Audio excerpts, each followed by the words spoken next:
জি জি sir. Sir. Okay, thank you. Last ক্লাসে যে আলোচনাগুলো হয়েছিল সবাই তো সেটা বুঝতে পেরেছি, তাই না? জি স্যার। ওকে। আর লাস্ট ক্লাসে যে আমরা পড়াশোনার বাইরে ক্যারিয়ার নিয়ে কিছু আলোচনা করেছি এবং আপনাদের ফিউচার নিয়ে, সেইখানে কি কারো কোনো কিছু জানার আছে কিনা? থাকলে আমরা 2-4-5 মিনিট কথা বলতে পারি, দেন আমরা আমাদের ক্লাসে চলে যাবো। স্যার একটা প্রশ্ন ছিল স্যার। জি বলেন। স্যার আমরা যে সার্টিফিকেট লেভেলটা আমরা তো প্রি আর্টিকেলশিপে করতেছি স্যার, দেন আমাদের হুম। যখন স্যার অনার্সটা কমপ্লিট হবে, গ্রাজুয়েশনটা কমপ্লিট হবে, তখন যদি আমরা ফার্মে যায় জয়েন করি, তখন হুম। আমার যদি 5টা বা 3টা সাবজেক্ট যদি আমার কমপ্লিট হয়, তখন আমি কি পরিমাণ অ্যালাউন্সটা পেতে পারি স্যার? ওকে, অ্যালাউন্সটা হচ্ছে যে আপনার এখন যেই পলিসি আছে সেই পলিসি অনুযায়ী ফার্স্ট ইয়ার আপনার হচ্ছে 7,000, সেকেন্ড ইয়ার থেকে 8,000, থার্ড ইয়ার থেকে হচ্ছে 9,000। ওকে,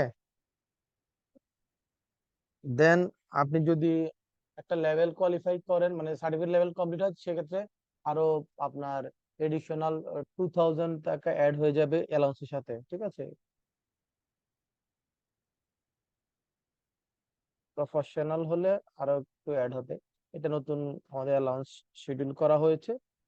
এই অবস্থা। আবার কিছু কিছু ফার্মে এই আইসিইউ যেটা ফি শিডিউল আছে, এর চেয়ে একটু বেশিও দেওয়া হয়। এই, আর কোনো কোশ্চেন?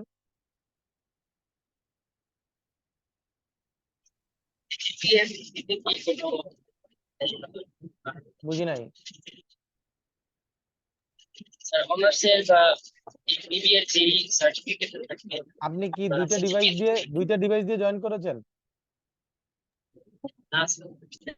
তাহলে আপনি ইকো করছেন, নিশ্চয়ই আপনি দুইটা ডিভাইস অন করেছেন, যার কারণে ইকো করছে।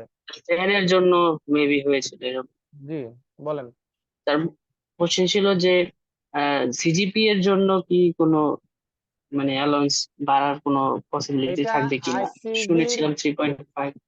আইসিবির ফি শিডিউলে এটা আলাদা কোনো সেগ্রিগেশন নাই। এটা মোটামুটি সবার জন্য সেম।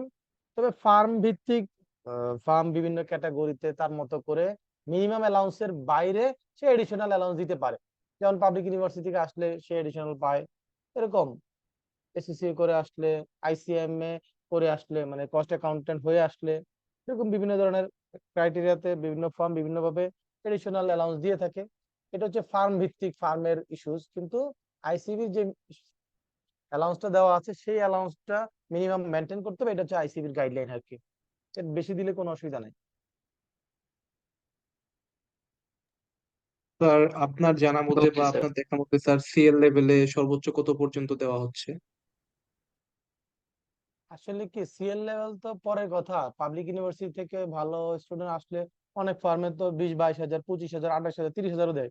এটা নির্ভর করে ফার্ম টু ফার্ম। যেমন আপনি গেলেই যে আপনাকে ওই ফার্ম নিবে তা তো না। যেমন আপনি যদি আরআরএইচ এ যান, হ্যাঁ, তো সেই ক্ষেত্রে তো তাদের তো 18, পাবলিক ইউনিভার্সিটি থেকে গেলে 16,000, 18,000 এরকম রেঞ্জে তাদের হচ্ছে অ্যালাউন্স। ঠিক আছে, দেন এরপরে পাস করলে একটা লেভেল অথবা সাবজেক্ট পাস করলে সেখানে আবার প্রতি সাবজেক্টের জন্য একটা অ্যামাউন্ট অথবা লেভেলের জন্য একটা অ্যামাউন্ট অ্যাড করে দেখা যায় যে ওরা প্রায় সিএল হয়ে গেলে 25-এর কাছাকাছি হয়ে যায় ওদের। কারণ এটা তো জি সব ফার্মে আপনার না, এটা দুই হয়তো একটা ফার্মে আছে, হ্যাঁ, আরেকটা ফার্মে হয়তো 15,000 আছে, আরেকটা ফার্মে 12,000 আছে। এটা ফার্ম টু ফার্ম ভেরি করে। কিন্তু মিনিমাম যে অ্যালাউন্স শিডিউল, অ্যালাউন্স যে আমাদের সেট আপ করে দেওয়া আছে আইসিএফ থেকে, সেটা সবাইকে ফলো করতে হয় আর কি।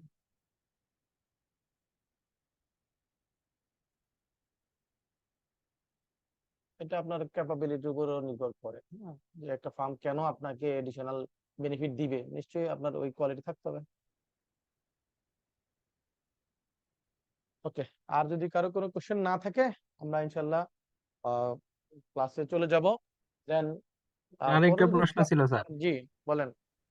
স্যার আমাদের যে আমরা সিএটা করতেছি স্যার, এটাতে মানে বাহিরের কান্ট্রিতে এটার চাহিদা কিরকম? দেন আমি এটা বোঝাইতে চাচ্ছি স্যার যে কেউ কমপ্লিট করার পরে বা সিসি কমপ্লিট করার পরে কেউ যদি চায় যে স্যার দেশের বাহিরে কোনো ফার্মে জয়েন করতে, ওইখানে সেটা স্যার পারবে, কিরকম? সেটা পারবে। আমাদের এখানে কোয়ালিফাই করতে আমেরিকাও চাকরি করতেছে, ইউকে তে করতেছে, অস্ট্রেলিয়ায় করতেছে। আমাদের দেশের বাইরে আমাদের টোটাল মেম্বার এখন প্রায় 2350-এর মতো, হ্যাঁ, 2350-এর মতো। সেই জায়গায় আপনার আহ হয়তো যারা জীবিত আছে হয়তো 2000-এর মতো। তার মধ্যে আপনার 170-80 জনের মতো আছে যারা দেশের বাইরে জব করে। ওকে,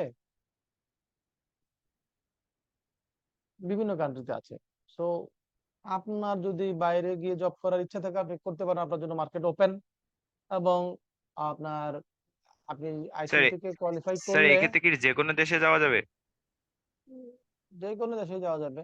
আপনার ক্যাপাসিটি দিয়ে আপনি সেখানে জব করবেন, আপনি ইন্টারভিউ দিবেন, ইন্টারভিউ ফেস করবেন। আপনি বাংলাদেশ থেকে মেম্বার চার্টার অ্যাকাউন্ট হওয়ার পরে আপনি ইংল্যান্ডের মেম্বারশিপ নিতে পারবেন। জাস্ট আপনাকে একটা পাথওয়ের মাধ্যমে, এখানে কোনো পরীক্ষা টরীক্ষা তেমন ঝামেলা কিছু নাই।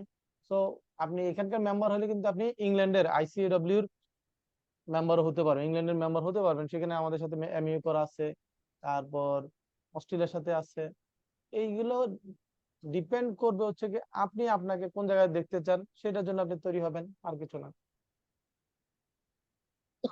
এটা তো বাংলাদেশের জন্য কোন একটা ডিগ্রি না যে এটা শুধু বাংলাদেশের জন্য অ্যাপ্লিকেবল একটা প্রফেশনাল ডিগ্রি। এটা হচ্ছে গ্লোবাল ডিগ্রি। সো এখানে এটা নিয়ে আপনি পৃথিবীর যে কোনো কান্ট্রিতে আপনি ইন্টারভিউ ফেস করে আপনি জব নেবেন, কোনো অসুবিধা নেই, কোনো ব্যারিয়ার নাই।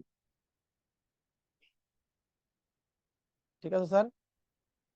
স্যার আচ্ছা, অনেকে জি যে স্যার। স্যার এই যে ইন্টারমিডিয়েট শেষ করে যারা করতেছে, ইন্টারমিডিয়েটের পরে আর তারা গ্রাজুয়েশন করতেছে না স্যার, তাদের ক্ষেত্রে স্যার মার্কেটে তাদের ভ্যালুটা কিরকম স্যার? আপনি যখন চার্টার্ড অ্যাকাউন্টেন্ট হয়ে যাবেন তখন কেউ আর জিজ্ঞেস করবে না বা ওইটা জানতে চাইবে না যে আপনার আপনি কি এইচএসসি করে বা ইন্টারমিডিয়েট করে বা এ লেভেল করে চার্টার্ড অ্যাকাউন্ট হয়েছেন নাকি গ্রাজুয়েশন করে। এগুলা ডাজেন্ট, এটা কোনো ফ্যাক্টরি না। ঠিক আছে, কিন্তু আপনি যদি কোয়ালিফাই না করেন, মেম্বার না হইতে পারে, চার্টার্ড অ্যাকাউন্ট হইতে না পারে, সেই ক্ষেত্রে একটা ম্যাটার করে। কারণ সেক্ষেত্রে তো আপনি আন্ডার গ্রাজুয়েট থেকে যাচ্ছেন, রাইট? সেক্ষেত্রে জি ম্যাটার স্যার। করে। এই জন্য যারা আসলে সিএ পড়ে, তো তাদের তো ওইভাবে ডেডিকেশন নিয়ে আসা উচিত। এবং অনেকে আমাদের সময় দেখেছি, এরপরেও দেখেছি এ লেভেল করে এসে অনেকে কোয়ালিফাই করেছে, এইচএসসি করে এসেও কোয়ালিফাই করেছে। তো তারা ভালো আছে। দেন আপনি পরে যদি মনে করেন যে না আপনি সিএ তে তো আসলে ফুল টাইম যেহেতু অ্যাটাচমেন্ট, সেক্ষেত্রে আপনি আহ অন্য জায়গায় ফুল টাইম পড়াশোনা করে এখানে এসে এটা করতে পারেন না। আপনি হয়তো কি করতে পারেন, ন্যাশনাল ইউনিভার্সিটির আন্ডারে হয়তো কোথাও আপনি অ্যাডমিশন নিলেন, যেখানে ক্লাস করতে হয় না, আপনি শুক্রবার ছুটির দিনগুলোতে শুক্রবার আপনি যে ক্লাস করতে বা পরীক্ষা দিতে হয়, সেই অ্যারেঞ্জমেন্ট অনেকেই করে আর কি। এই এখন এটা আপনি কতটুকু করতে পারবেন বা দুইটা পাশাপাশি চালাতে পারবেন কতটুকু, মানে একটা এইচএসসি করা ছেলে বা মেয়ে তার ওই মেচুরিটিটা তো ওই লেভেলে আসে না। প্লাস এই পরিমাণ তার লোড নেওয়া, কাজ করে সারাদিন অফিস করে পড়াশোনা, দুইটা জায়গায় দুই ধরনের, এটা তো আসলে এত সহজ না, তাই না স্যার? জি স্যার। হ্যাঁ, তো সেই জন্য মানে গ্রাজুয়েশন এখন তো আপনাদের জন্য ওই স্কোপটা আছে যে আপনি ইন্টারমিডিয়েট না করে আসলেও চলতেছে, আপনি গ্রাজুয়েশন করা অবস্থায় আপনি সিএ পড়তে পারতেছেন, আপনি পরীক্ষা দিচ্ছেন, আপনি গ্রাজুয়েশনটা করে তারপর চলে আসেন, তাহলে আপনার এদিকে পাশ করার পার্টটা আগাই গেল।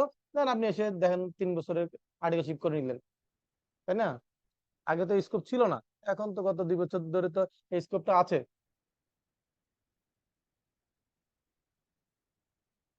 ওকে, আমরা লাস্ট ক্লাসে স্যার কতটুকু যারা পর্যন্ত আলোচনা সার্টিফিকেট করেছিলাম, কেউ কি বলতে সিএ পারবেন? হয় ওদের ক্ষেত্রে কি এমবিএ সার্টিফিকেট সাপোর্ট দেয় বুঝি নাই, প্রমোশনের ক্ষেত্রে এসব বিষয়? আপনার আপনার সাউন্ডটা ভেরি লো।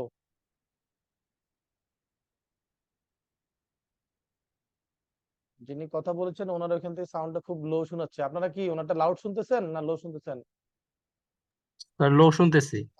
জি, তো আপনি ওই মাইক্রোফোনটা কাছে নিয়ে কথা বলেন। হ্যাঁ, আচ্ছা, লাস্ট ক্লাসে আমরা কোথায় ক্লোজ করেছিলাম, কেউ কি একটু বলতে পারবেন? স্যার 12 নাম্বার ইয়েতে। Sir okay, great. Holder in due course. Okay, great. তাহলে আমরা হোল্ডার তো বুঝি, যার কাছে ওই ইনস্ট্রুমেন্টটা আছে সে হলো হোল্ডার, রাইট? যে এটা হোল্ড করছে। জি স্যার। আর holder in due course means আপনি যে একটা ন্যাশনাল ইনস্ট্রুমেন্ট হোল্ড করছেন, এটা আপনি কি প্রপার ওয়েতে সেই ন্যাশনাল ইনস্ট্রুমেন্টটা হোল্ড করার রাইটটা পেয়েছেন, নাকি আপনি ইলিগেল ওয়েতে পেয়েছেন অথবা আনডিউ কোর্সে পেয়েছেন? ডিউ কোর্সে কি বলবো, নিয়ম মাফিক যদি কেউ ওই ন্যাশনাল ইনস্ট্রুমেন্টটা তার কাস্টডিতে আসে, তার হোল্ডিং এ আসে, সেটাকে আমরা বলবো কি ইন ডিউ কোর্স। মনে করেন আপনার কাছ থেকে কেউ একটা চেক যদি পিস্তল ঠেকায় ছিনিয়ে নিয়ে যায়, তাহলে সেটা কি ইন ডিউ কোর্স বলবো? বলেন তো নিয়ম মাফিক।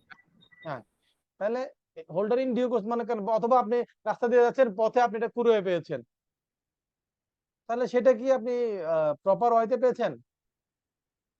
না পান স্যার। নাই। তাহলে holder in due course means আপনি ওই ন্যাশনাল ইনস্ট্রুমেন্টটার হোল্ডার হয়েছেন সঠিক নিয়ম মেনে। ঠিক আছে, আপনি যে ন্যাশনাল ইনস্ট্রুমেন্টটার হোল্ডার হয়েছেন, এইটার রাইটটা আপনারটা কি ডিফেক্টিভ না, আপনি প্রপার ওয়েতে সেটা পেয়েছেন। বুঝা গেল স্যার? জি স্যার।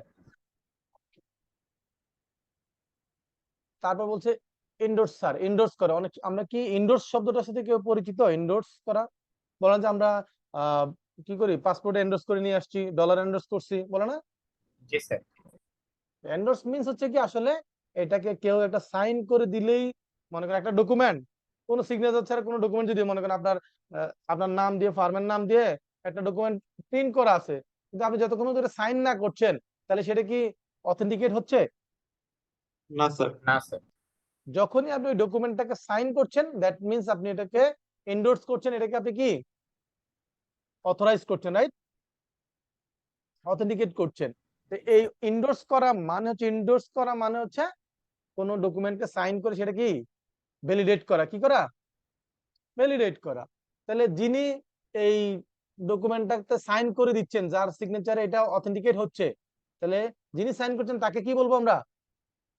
এন্ডোর্সার বলবো, কিন্তু right? Sir An endorser is a person who is authorized to sign a negotiable security in order or transfer ownership from the, that means negotiable instrument টা যিনি সাইন করলে ওই negotiable instrument-টার ইফেক্টিভনেসটা আসে, এটার ভ্যালিডিটি আসে। যেমন আপনার একটা চেকের মধ্যে আপনি সাইন করছেন, আপনার চেক বইটা আপনার অ্যাকাউন্ট, আপনি চেকে সাইন করছেন, এটাকে তাহলে আপনিও একজন কি এন্ডোর্সার। আপনি কি ওই চেকের এন্ডোর্সার কে? আপনি। বুঝতে পারছি স্যার? ওকে, তার মানে এন্ডোর্স করা মিন্স নেগোশিয়েবল ইনস্ট্রুমেন্টের মধ্যে সাইন করাটাকে কি বোঝায়? যে অথরাইজ পারসন যে এটাকে সাইন করার অথরিটি রাখে, এটাকে ভ্যালিডেট করার জন্য, তাকে আমরা কি বলবো স্যার? কিন্তু স্যার এন্ডোর্সার। তাহলে এটা বুঝতে কোনো অসুবিধা তো নিশ্চয়ই থাকার কথা না, রাইট? ওকে, এখন মনে করেন আপনি চেকটা সাইন করে বা নেগোশিয়েশন ইনস্ট্রুমেন্টে সাইন করে আপনি সাইন করলেন, আপনি হচ্ছেন এন্ডোর্সার। সাইন করে যাকে দিলেন, যাকে সাইন করে ওই নেগোশিয়েশন ইনস্ট্রুমেন্টটাকে আপনি কি করে দিলেন? ভ্যালিডেট করে দিলেন, তাহলে তিনি কি হবেন? এন্ডোর্সি। ক্লিয়ার?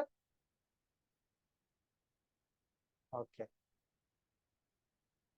আর এই যে আপনি সাইন করলেন, যে কাজটা করলেন, এটাকে বলছে যে এন্ডোর্সমেন্ট করা হলো। কি করা হলো? এন্ডোর্সমেন্ট। এই যে আপনি যে সাইন করছেন, আপনি হচ্ছেন এন্ডোর্সার, যাকে সাইন করে দিয়েছেন সে হচ্ছে এন্ডোর্সি। আর এই যে সাইন করা যে কাজটা, এই কাজটাকে কি বলছে? এন্ডোর্সমেন্ট। এন্ডোর্সমেন্ট বলছে। Clear sir? জি ওকে।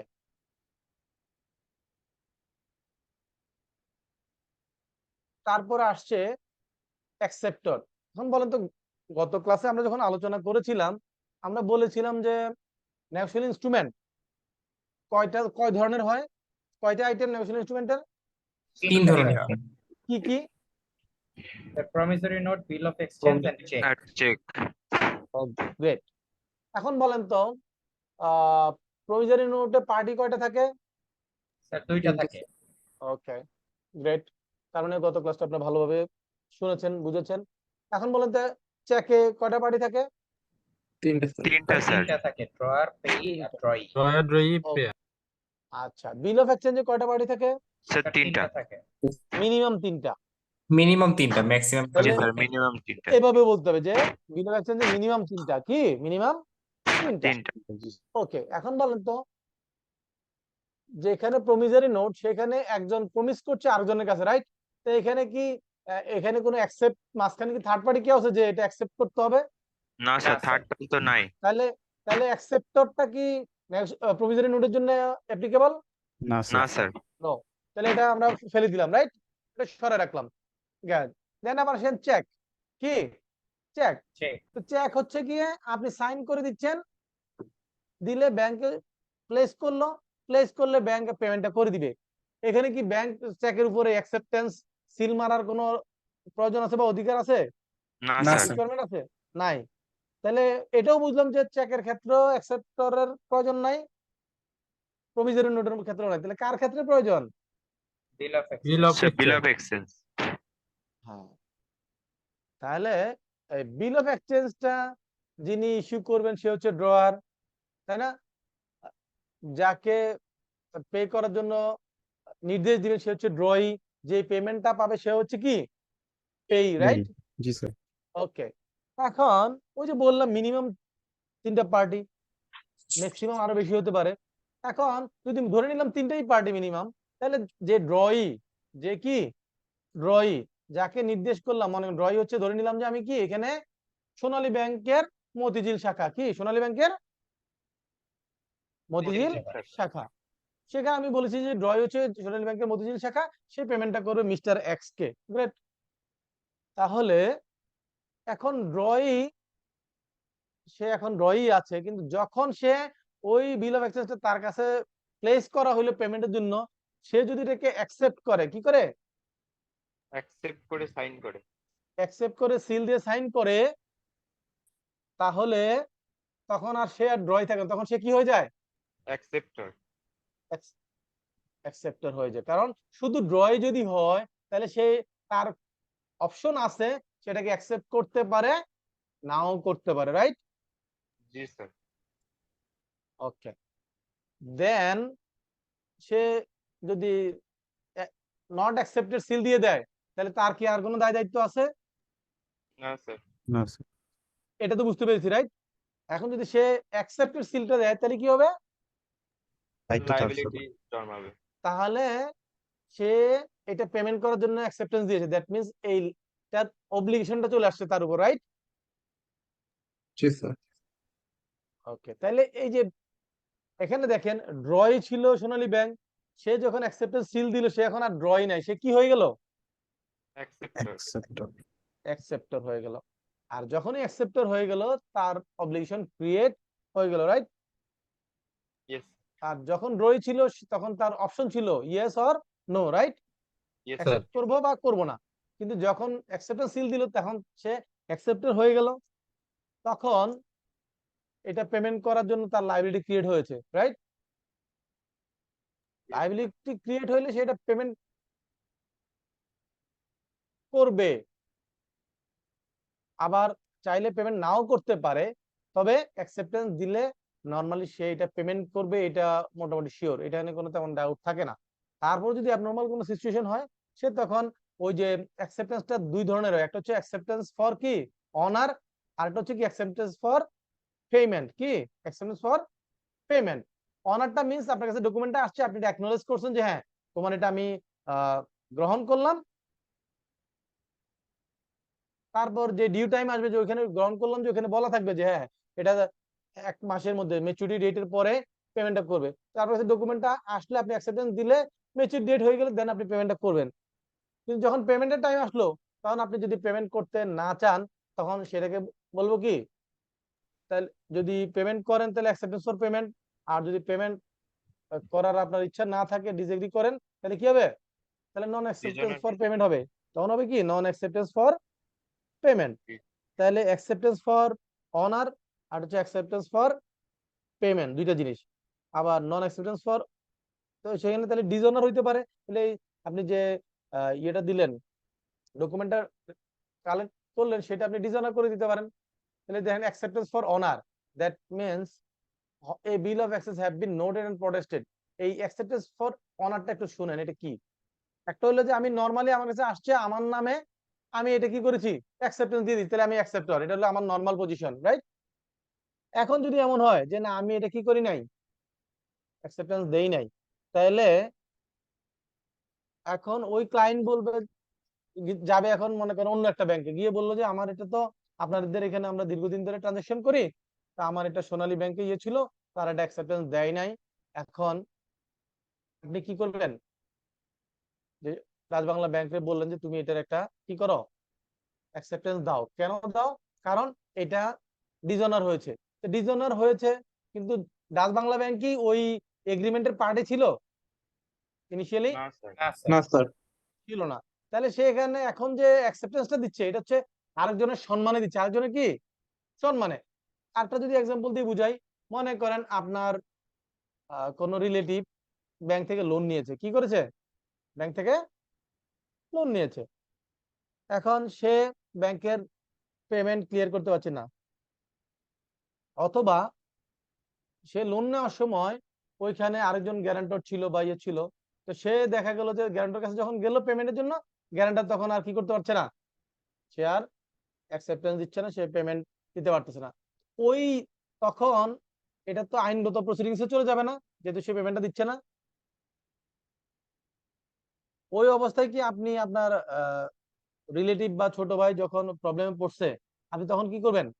আপনি তখন সাপ্লায়ারকে বলবেন বা ব্যাংকে বলবেন যে ভাই তোমার পেমেন্টটা সে দিতে পারে না, কোনো অসুবিধা না, আমি অ্যাকসেপ্টেন্স দিচ্ছি, আমি পেমেন্টটা করব।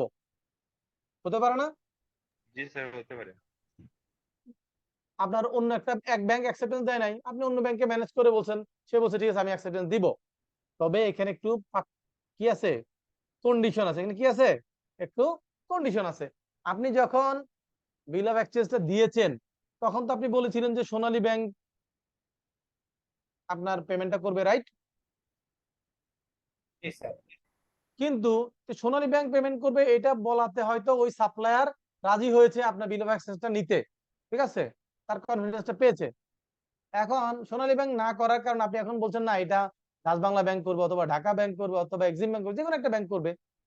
এখন ওই যে আপনার সাপ্লায়ার, সে যদি বলে যে না আমি তো ঢাকা ব্যাংকের বা রাজবাংলা ব্যাংকের উপর কি করতে পারছি না, রিলাই করতে পারছি না, তাহলে আপনি ওই অ্যাকসেপ্টেন্সটা যে দিবেন অনারে, সেইটা নির্ভর করবে ওই যে পেইর কি লাগবে, কনসেন্ট লাগবে। কি লাগবে স্যার? কনসেন্ট লাগে স্যার। হ্যাঁ, পেইড কনসেন্ট। পে যদি এগ্রি না হয় যে না তুমি ওই অ্যাকসেপ্টেড ফর অনার, এটা রাজবাংলা ব্যাংক তোমার অ্যাকসেপ্টেন্স দিবে অনারে, এটা আমি রাজি না, তাহলে কিন্তু ওই অ্যাকসেপ্টেড ফর অনার হইতে পারবে না। Clear sir? তাহলে অ্যাকসেপ্টেড ফর অনার এটা কখন আসে? যখন মূল যেই অ্যাকসেপ্টেন্স দেওয়ার জন্য যিনি রেসপন্সিবল ছিলেন, অ্যাকসেপ্টর ছিলেন, উনি অ্যাকসেপ্ট করেন নাই, মূল ড্রয়ি বা মূল অ্যাকসেপ্টর এটা করেন নাই, তাহলে ওনার পরিবর্তে অন্য কেউ যদি সেটা অ্যাকসেপ্টেন্স দিতে চান, তাহলে সেটাকে আমরা কি বলবো? Acceptance for honour. Acceptance for honour. আর যিনি করবেন অনারটা তাকে আমরা কি বলবো? Acceptor for honour. তা সে অনারে অ্যাকসেপ্টর হয়েছে, ঠিক আছে, আরেকজনের অনারে। ওকে, এখন আসেন দেখেন, বলছে যে ব্ল্যাঙ্ক ইন্ডোর্সমেন্ট। ইন্ডোর্সমেন্ট বলতে আমরা কি বুঝি স্যার? কোনো কিছু সাইন করে দেওয়া, কোন অথরাইজেশন করা। ডকুমেন্টটাকে সিগনেচার করে অথেন্টিকেট করে দেওয়া, রাইট? জি স্যার। এখন এখানে বলছে যে ব্ল্যাঙ্ক ইন্ডোর্সমেন্ট, তাহলে আপনি একটা ডকুমেন্টকে সিগনেচার করে অথেন্টিকেট করে দিলে এটাকে বলে ইন্ডোর্সমেন্ট, রাইট? এখন বলছে blank endorsement. Blank endorsement means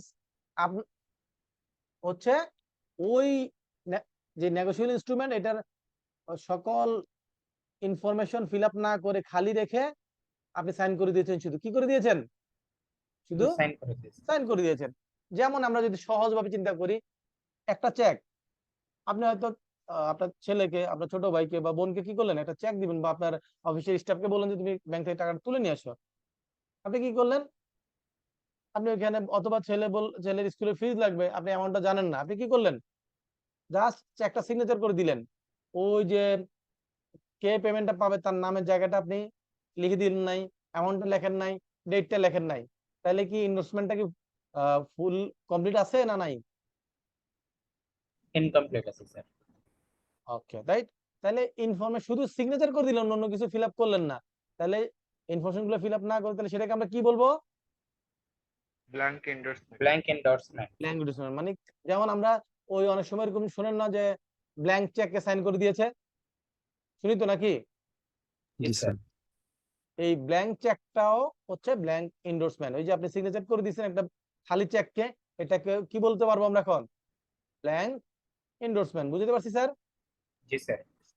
ওকে, এখন এই ব্ল্যাঙ্ক এন্ডোর্সমেন্ট এই চেকটা যে আমি আপনাকে দিলাম বা আপনার ছোট ভাইকে আপনি দিলেন, সে যখন ব্যাংক থেকে পেমেন্টটা ড্র করবে তার আগে কি বাকি ইনফরমেশন গুলো ফিল আপ করতে হবে না? জি স্যার। তাহলে যখন খালি অবস্থায় ইনফরমেশন ফিল আপ না করা অবস্থায় সাইন করছে সেটা হচ্ছে ব্ল্যাঙ্ক এন্ডোর্সমেন্ট। এরপর যখন আপনি ওই যে ইনফরমেশন গুলো খালি ছিল এগুলা ফিল আপ করে দিয়েছেন, তখন সেটাকে আমরা কি বলবো? Full endorsement. Full endorsement. That means যে এন্ডোর্সমেন্টটা করা আছে সেখানে ওই ইনস্ট্রুমেন্টে কোনো ইনফরমেশন কি নাই, বাদ নাই, ফাঁকা নাই। যেমন চেকের কি লাগে, কাকে চেক পে করছেন তাহলে পেইর নাম লাগে, দেন হচ্ছে আপনার চেক চেকের উপর ডেট লাগে, চেকের অ্যামাউন্ট লাগে, ইনওয়ার্ড লাগে, রাইট? এই চারটা জিনিস লাগে না স্যার? জি স্যার। তাহলে এই চারটা জিনিস যদি ব্ল্যাঙ্ক রেখে আমি সাইন করি সেটা হচ্ছে ব্ল্যাঙ্ক এন্ডোর্সমেন্ট। আর ওই সিগনেচার করার পরে যে সিগনেচার করা মানে তো ইনভেস্টমেন্ট হয়ে গেল, রাইট? ব্ল্যাঙ্ক ছিল, ওকে। এখন আমি যদি ব্যাংকে যখন আমি টাকা তুলতে যাব তখন আমি ইনফরমেশন গুলো ফিল আপ করবো না নাকি? না, স্যার অবশ্যই। এই এই খালি অবস্থায় কি জমা দিলে ব্যাংক আমাকে পেমেন্ট দিবে?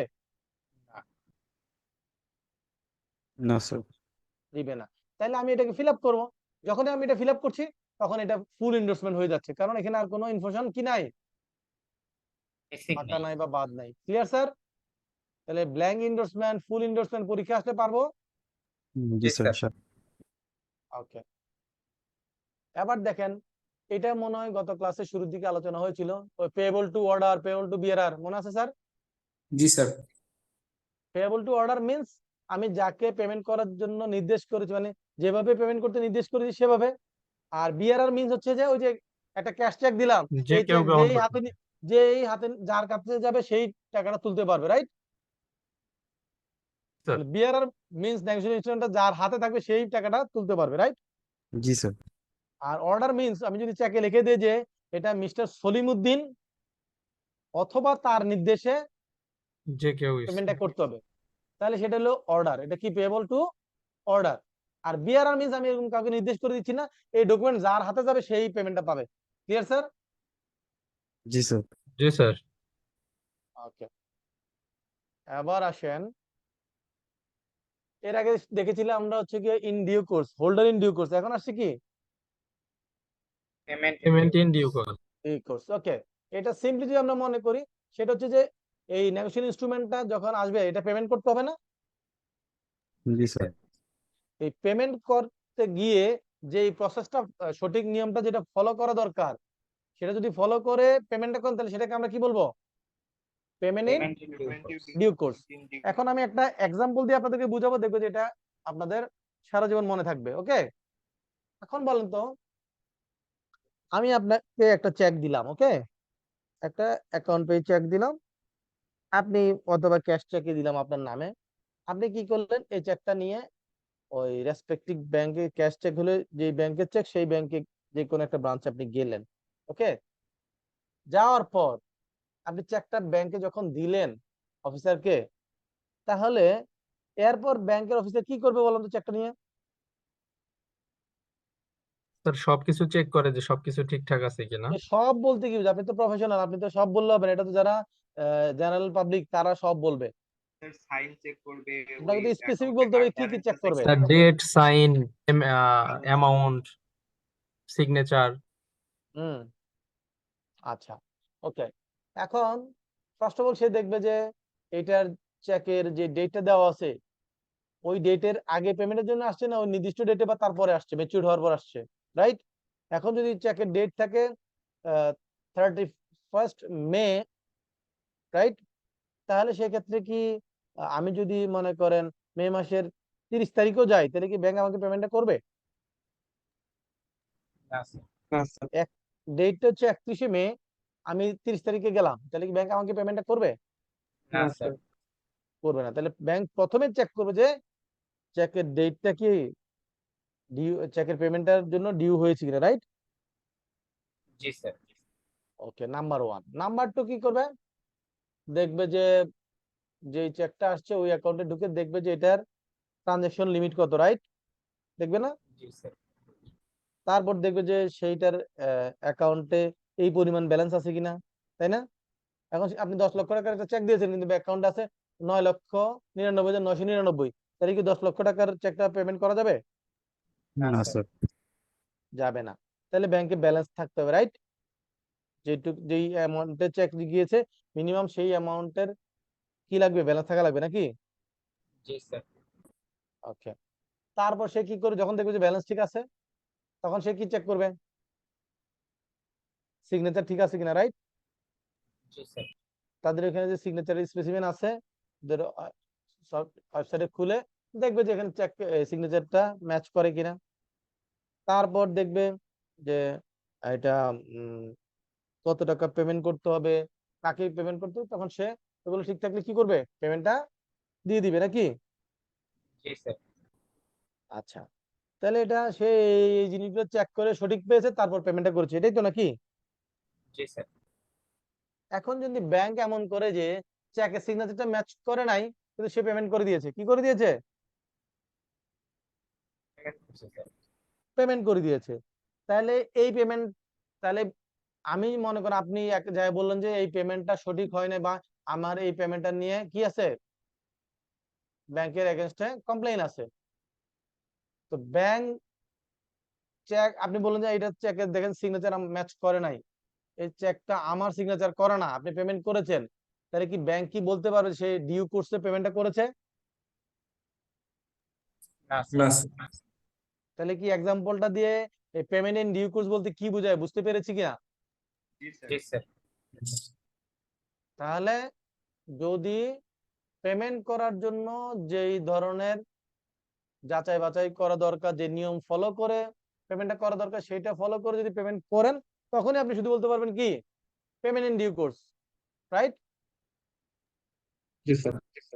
ওকে। তারপর বলছে যে ইনল্যান্ড ইনস্ট্রুমেন্ট। ইনল্যান্ড ইনস্ট্রুমেন্ট মানে কি, যেখানে ওই যে পার্টিগুলো আছে এই নেগোশিয়েবল ইনস্ট্রুমেন্টটা মেক করা হয়েছে দেশের মধ্যে, এটার পেমেন্টটা হবে দেশের মধ্যে, সেটেলমেন্টটা হবে দেশের মধ্যে, তাহলে সেটাকে আমরা কি কি বলবো? ইনল্যান্ড ইনস্ট্রুমেন্ট মানে দেশের মধ্যে, দেশের বাইরে কোনো পার্টি এখানে নাই। যদি এমন হতো না চেকটা মানে এই নেগোশিয়েবল ইনস্ট্রুমেন্টটা সিঙ্গাপুর থেকে ইস্যু হয়েছে কিন্তু সেটেলমেন্ট বা পেমেন্ট হবে বাংলাদেশে, তাহলে এখানে বাংলাদেশ এবং বাংলাদেশের বাইরে একটা কান্ট্রি ইনভলভ হয়ে গেল না? জি স্যার। তখন সেটাকে আমরা বলবো ফরেন ইনস্ট্রুমেন্ট। বুঝতে পারছি স্যার? স্যার, ইনল্যান্ড ইনস্ট্রুমেন্টের ক্ষেত্রে পেমেন্টটা যদি হচ্ছে মানে চেক মেড হয়েছে বাংলাদেশে কিন্তু পেমেন্টটা যদি অন্য দেশে হয় এক্ষেত্রে কি এটা হবে না? সেক্ষেত্রে এটা ইনল্যান্ড হবে না। ইনল্যান্ড মিন্স এটার শুরু এখানে, শেষ এখানে, জন্ম এখানে, মৃত্যু এখানে। বুঝতে পারছি স্যার? জি স্যার। ওকে। এখন মনে করেন আপনি বাংলাদেশে জন্ম করছেন, আপনার মৃত্যু সিঙ্গাপুর হয়েছে, তাহলে এটা ইনল্যান্ড আর থাকলো না, এটা ফরেন ইনস্ট্রুমেন্ট, দুইটা দেশ ইনভলভ হয়ে গেল। ঠিক আছে স্যার?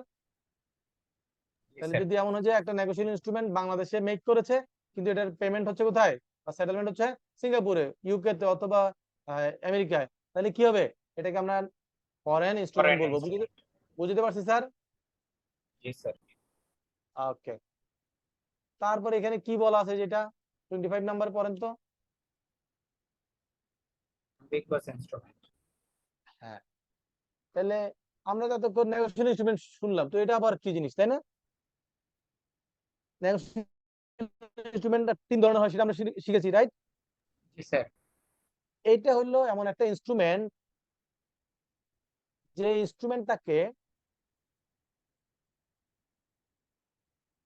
আপনি প্রভিজনারি নোট হিসেবেও ব্যবহার করতে পারবেন অথবা কি বিল অফ এক্সচেঞ্জ হিসেবেও ব্যবহার করতে পারবেন। দ্যাট মিনস এই নেগোশিয়েবল ইনস্ট্রুমেন্টটা যখন মেক করা হয় সেখানে এটার দুই ধরনের ক্যারেক্টারিস্টিক্স থাকে, যে এটা চাইলে বিল অফ এক্সচেঞ্জ হিসেবে এটাকে ট্রিট করা যাবে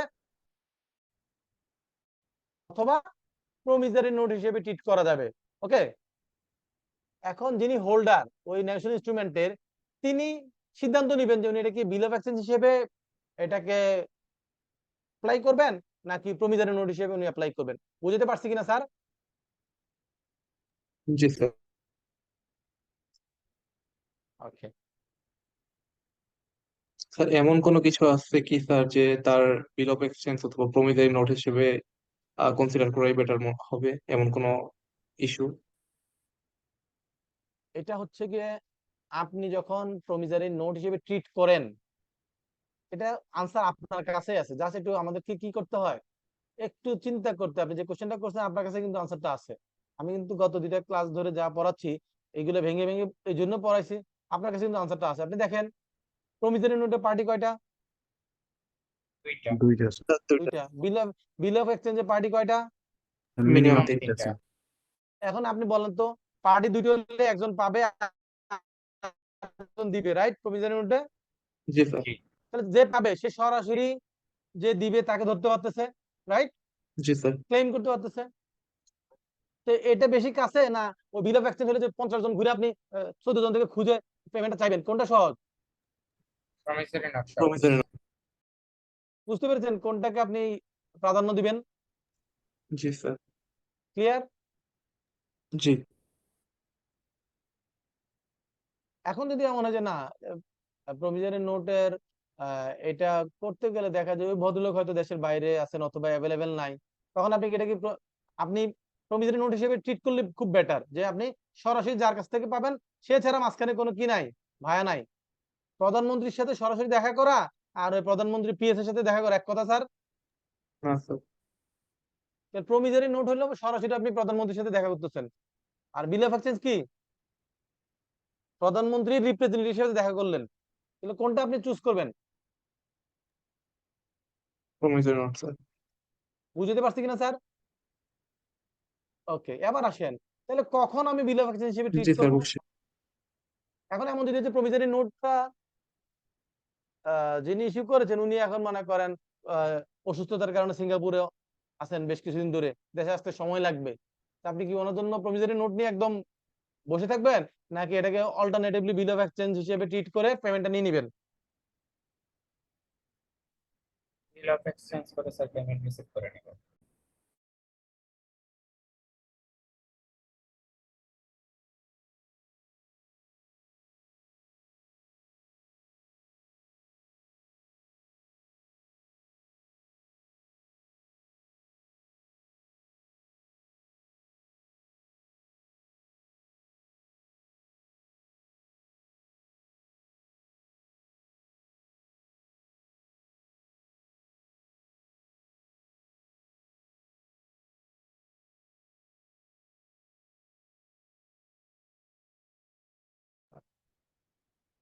ওকে, এখন দেখেন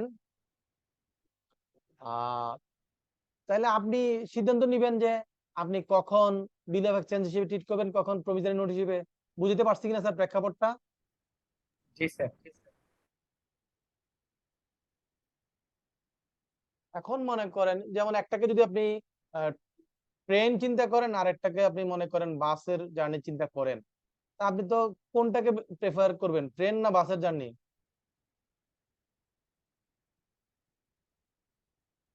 বলো তো। ট্রেন প্রেফার করতে স্যার। ট্রেনটা। এখন দেখা গেল যে ট্রেনটা যেই টাইমে শিডিউল ওই টাইমে গেলে আপনি যেই কাজে যেতে যাচ্ছেন সেই কাজটা টাইমলি আপনি করতে পারবেন না, তাহলে কি ট্রেনের জন্য বসে থাকবেন না বাসে যাবেন? বাসে যাব। তাহলে এই যে আপনি চাইলে ট্রেনে চাইলে বাস হিসেবে আপনি ট্রিট করতে পারছেন, তাহলে নেগোশিয়েবল ইনস্ট্রুমেন্ট আপনি এটাকে ইনস্ট্রুমেন্টটাকে বিল অফ এক্সচেঞ্জ হিসেবে অথবা প্রমিসারি নোট হিসেবে যে কোনো ফরম্যাটে আপনি এটাকে ইউজ করতে পারছেন। তাহলে সেটাকে কি বলছে? Ambiguous instrument. যদি কারণ এটা তো ফিক্সড না, এটা বিল অফ এক্সচেঞ্জ হইতে পারে, প্রমিসারি নোট হইতে পারে, কোনোটা নির্দিষ্ট তো করে বলি না যে কোনো একটা, বলেছি? বলি নাই তো। এই জন্য এটাকে কি বলছি আমরা? Ambiguous ambiguous instrument. ইনস্ট্রুমেন্ট। একদম ক্লিয়ার তো নাকি স্যার? জি স্যার। ওকে, এবার আসেন এর আগে আমরা পড়লাম ব্ল্যাঙ্ক ইনস্ট্রুমেন্ট, তারপর কি পড়েছিলাম? ফুল, সরি ব্ল্যাঙ্ক ইন্ডোর্সমেন্ট, আর কি ফুল এন্ডোর্সমেন্ট স্যার। এন্ডোর্সমেন্ট করেছি না? স্যার। এখন এই যে এন্ডোর্স করাটা মানে যেটা খালি জিনিসের মধ্যে এন্ডোর্স করা, এটাকে আমি বলছি ব্ল্যাঙ্ক এন্ডোর্সমেন্ট করলাম। আর যেটা একদম ইনফরমেশন ফিল আপ করা আছে, সিগনেচার আছে, তাহলে সেটাকে আমরা কি বলবো? ফুল এন্ডোর্সমেন্ট করা আছে। আর এমন যদি এই যে চেকের ইনফরমেশন গুলো খালি আছে, ইনফরমেশন গুলো ফিল আপ করা নাই, তাহলে এটাকে আমরা কি বলবি? এটাকে আমরা এই এটা কি বললো, অসম্পূর্ণ, বা এটা কি বলতে পারি, ইনকমপ্লিট ইনস্ট্রুমেন্ট বলতে পারি না? জি স্যার। এই ইনকমপ্লিট ইনস্ট্রুমেন্টটার এই লয়ের ভাষায় নাম হচ্ছে ইনচুয়েট ইনস্ট্রুমেন্ট। এই দেখেন, an inchoate instrument is one of which is an incomplete instrument। একটা চেক আপনাকে দিল, হ্যাঁ, ওটার মধ্যে ডেট লেখা নাই, তাহলে এটা কি কমপ্লিট ইনস্ট্রুমেন্ট হইলো? না স্যার। হইল। তাহলে এটাকে আমরা কি বলবো? ইনচুয়েট ইনস্ট্রুমেন্ট, যেটা আইনের ভাষায় শব্দ, কিন্তু ইনচুয়েট মিন হচ্ছে ইনকমপ্লিট। ইনচুয়েট মিন্স কি? ইনকমপ্লিট। স্যার এই ক্ষেত্রে কি হচ্ছে আপনার সাইন স্টাম্প এগুলো থাকবে? সব সব থাকবে। মনে করেন যে কোনো একটা ইনফরমেশন যদি গ্যাপ থাকে, তাহলে সেটাকে আমরা অসম্পূর্ণ বলতে পারবো না? জি স্যার, অবশ্যই। এইটাই আর কি, যে একটা ইনস্ট্রুমেন্টের সবকিছু যদি কমপ্লিট করা না থাকে, ফুলফিল না থাকে, তাহলে সেটাকে আমরা ইনকমপ্লিট বলবো। একটাও যদি মিস হয় তাহলে ইনকমপ্লিট, দুইটা হইলো ইনকমপ্লিট, 10টা হইলো তো ইনকমপ্লিট, নাকি? জি স্যার। দ্যাট মিন্স 100% যদি সম্পূর্ণরূপে এটা কি করা হয়, ফিল আপ করা না থাকে, তাহলে সেটাকে আমরা ইনচুয়েট ইনস্ট্রুমেন্ট বলবো, ইনকমপ্লিট ইনস্ট্রুমেন্ট বলতে পারবো। বুঝতে পারছি স্যার? জি জি স্যার। স্যার। আচ্ছা, অ্যাকোমোডেশন বিলটা হচ্ছে এখানে যেটা আছে, এটা দেখেন, এটা হচ্ছে, দেখেন কি বলছে, many bills are drawn and accepted without any consideration. এখন বলেন তো, এমন হয় না যে আপনার ব্যাংক কি করে, ব্যাংকে যদি আপনার ক্রেডিট কার্ড থাকে, তাহলে আপনি কোনো যদি রিসোর্টে যান, তারা ওইখানে আপনাকে কি করে, কিছু বেনিফিট দেয় না? ডিসকাউন্ট দেয় না স্যার? জি স্যার, দেয় স্যার। দেয়। তো এখন এই এটা যে দিচ্ছে, তার বিনিময়ে কি ব্যাংক আপনার কাছ থেকে কিছু নিচ্ছে, বা ওই রিসোর্ট আপনার কাছ থেকে কিছু নিচ্ছে, কোনো পেমেন্ট নিচ্ছে? না না স্যার। স্যার। তাহলে রিসোর্ট কার অনারে এই অ্যাকসেপ্টেন্সটা দিচ্ছে? এই ক্লায়েন্টটা কার, রিসোর্টের ক্লায়েন্ট না ব্যাংকের ক্লায়েন্ট? ব্যাংকের স্যার। ব্যাংকের ক্লায়েন্ট।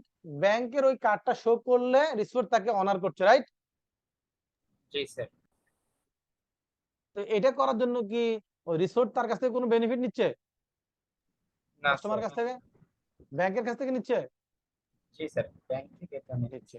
তাহলে এখানে দেখেন, তাহলে উইদাউট কনসিডারেশনের জন্য আপনি কোনো কিছু কি করেন, অ্যাকসেপ্টেন্স দেন। এটা হলো উইন উইন সিচুয়েশন, বুদ্ধা পার্টি। ব্যাংকও কিন্তু আসলে রিসোর্টকে তেমন কিছুই দেয় না, কারণ হচ্ছে ওই রিসোর্টের সাথে তার একটা অ্যারেঞ্জমেন্ট থাকে, যে তার এই ক্লায়েন্ট, অ্যারেঞ্জমেন্ট থাকলে কি হবে, তাহলে রিসোর্টের পাবলিসিটিটা কে করতেছে?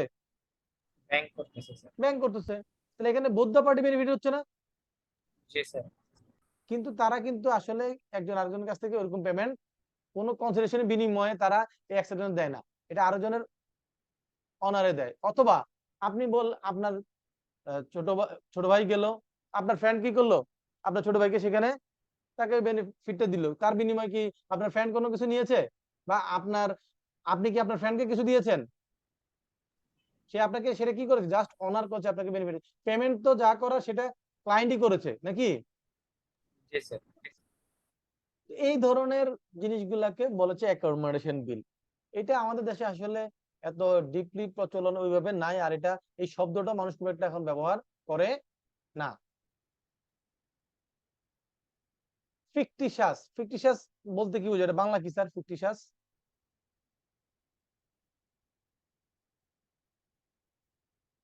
ফিকটিশাস মিন্স কি? স্যার কোনো অজানা ব্যক্তি, মানে যার মানে কোনো মানে ইয়ে নেই, রিয়েল না, পরিচিতি নেই, এরকম। দ্যাট মিন্স জি হলো স্যার। রিয়েল না, ভুয়া, রাইট? জি স্যার, এরকম কিছু। আচ্ছা, তাহলে যদি এমন হয় যে একটা নেগোশিয়েশন ইনস্ট্রুমেন্টের যে পার্টিগুলো আছে, তাদের মধ্যে কোনো একটা পার্টি, মানে এটা রিয়েল কোনো পার্টি নেই, এই নামে কোনো আসলে ব্যক্তি পৃথিবীতে এক্সিস্ট করে না, তাহলে ওই বিলটাকে কি বলবো আমরা? ফিকটিশিয়াস বিল। মনে করেন আপনি একটা ন্যাশনাল ইনস্ট্রুমেন্ট তৈরি করে নিচে নাম লিখে সাইন করেছেন, আসলে এই নামে পৃথিবীতে কোনো ব্যক্তির অস্তিত্ব নাই, জাস্ট একটা ভুয়া নাম লিখে সাইন একটা ভুয়া দিয়ে দিয়েছেন। বুঝতে পারছি স্যার? তাহলে এটাকে কি বলবো? ফিকটিশাস বিল বলবো। বিআরআর ইনস্ট্রুমেন্ট মানে কি? এটা সিম্পল, শব্দ দিয়ে তো বুঝতে পারতেছি। বিআরআর ইনস্ট্রুমেন্ট মানে কি? যে ইনস্ট্রুমেন্টটা তার ক্যারেক্টারিস্টিক এমন যে যার হাতে যাবে সেই পেমেন্টটা পাবে, তাহলে সেটাকে কি বলবে? বিআরআর ইনস্ট্রুমেন্ট। এখন মনে করে এমন যদি হয়, আপনারা কেউ কি এই মনে করেন চিনি অথবা তেল এইসব বিজনেসের ফ্যাক্টরি থেকে ওইসবগুলোর সাথে কোনো নলেজ আছে? ওরা কি করে মনে করে, একজন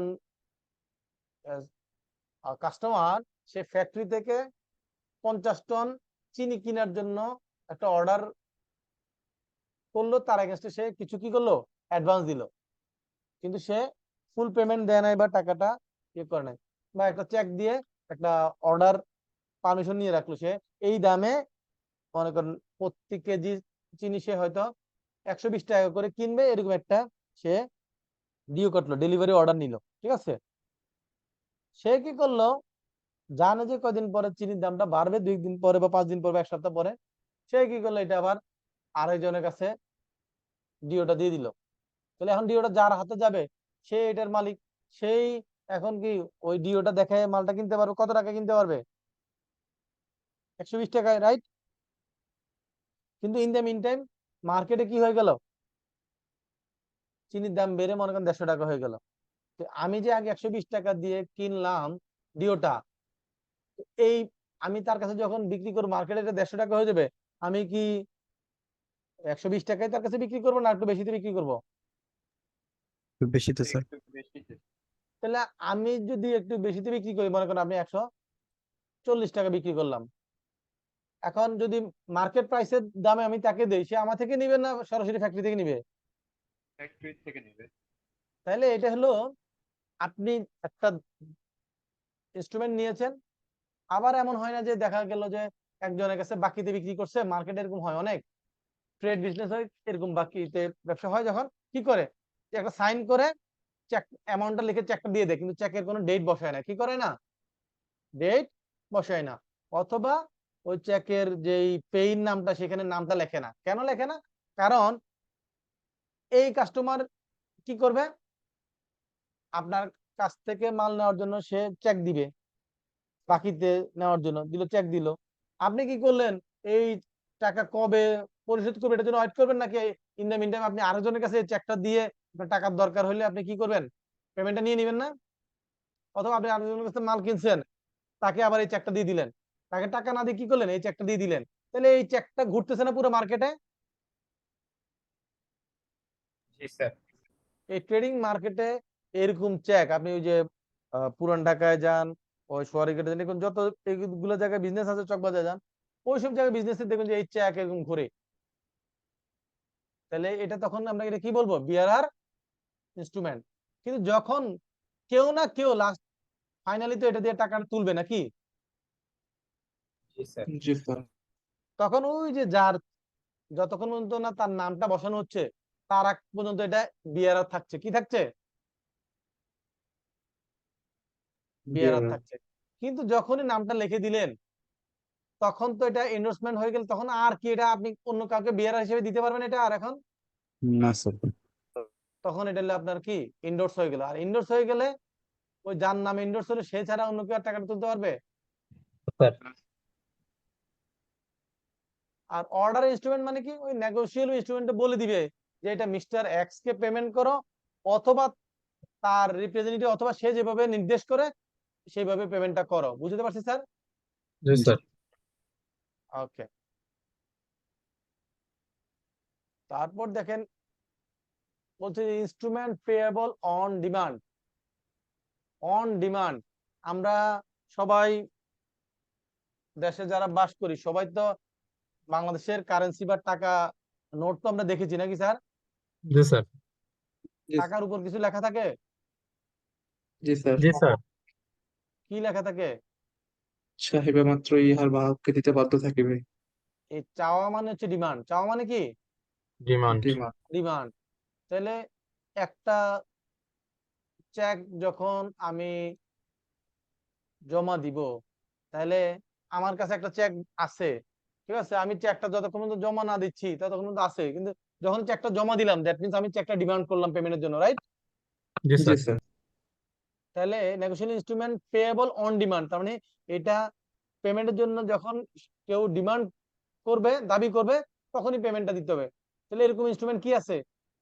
চেক আছে, রাইট? জি স্যার। এখন বলেন তো এলসি যখন হয়, letter of credit, right? LC তে বা এই আপনার এটা কমার্শিয়াল টার্মস এর মধ্যে এট সাইট অথবা 180 ডেজ ডেফার্ড পেমেন্ট এরকম লেখা থাকে। এট সাইটের সহজে কি দেখা মাত্র, সাইট মানে কি দেখলাম, দেখা। রাইট? দেখা। এট সাইট মানে দেখা মাত্রই পেমেন্টটা করতে হবে। কি করতে হবে? দেখা মাত্রই পেমেন্ট করতে হবে। পেমেন্ট করতে হবে। এখন একটা চেক যখন আমি ব্যাংকে পেমেন্টের জন্য দেই, তাহলে সে দেখা মাত্র পেমেন্টটার জন্য বাধ্য থাকে না? জি স্যার। জি স্যার। ওকে, এবার আসেন, একটা যখন বিল অফ এক্সচেঞ্জ অথবা একটা এলসি যদি করি আমরা, তাহলে এলসি কি হয়? এলসি দেখা মাত্র কি পেমেন্ট আসলে করা যায়? জি না স্যার। স্যার।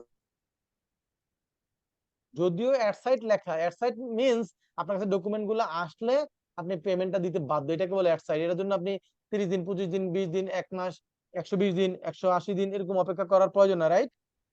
জি স্যার। এটাকে বলে এট সাইট।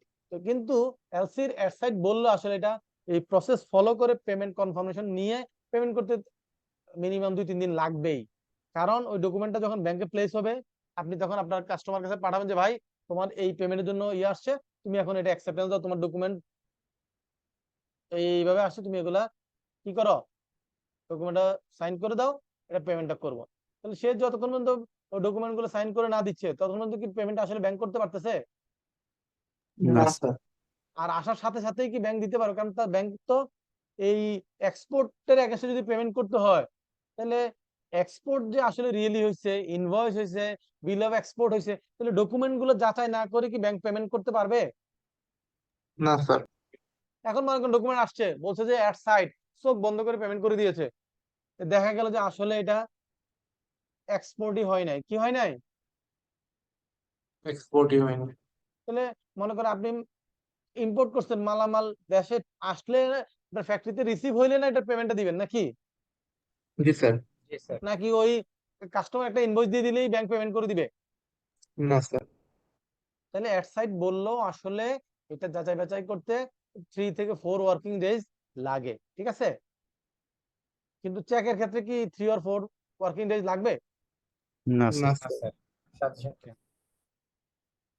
বলছে যে ইনস্ট্রুমেন্ট পেয়েবল এট সাইট আর হচ্ছে অন ডিমান্ড। তাহলে চেকেরটা হচ্ছে অন ডিমান্ড, আর স্যার প্রমিসারি নোট এবং বিলের ক্ষেত্রে সেটা হচ্ছে কি এট সাইট, মানে এটা পেমেন্টের জন্য তারা ইয়ে করলো।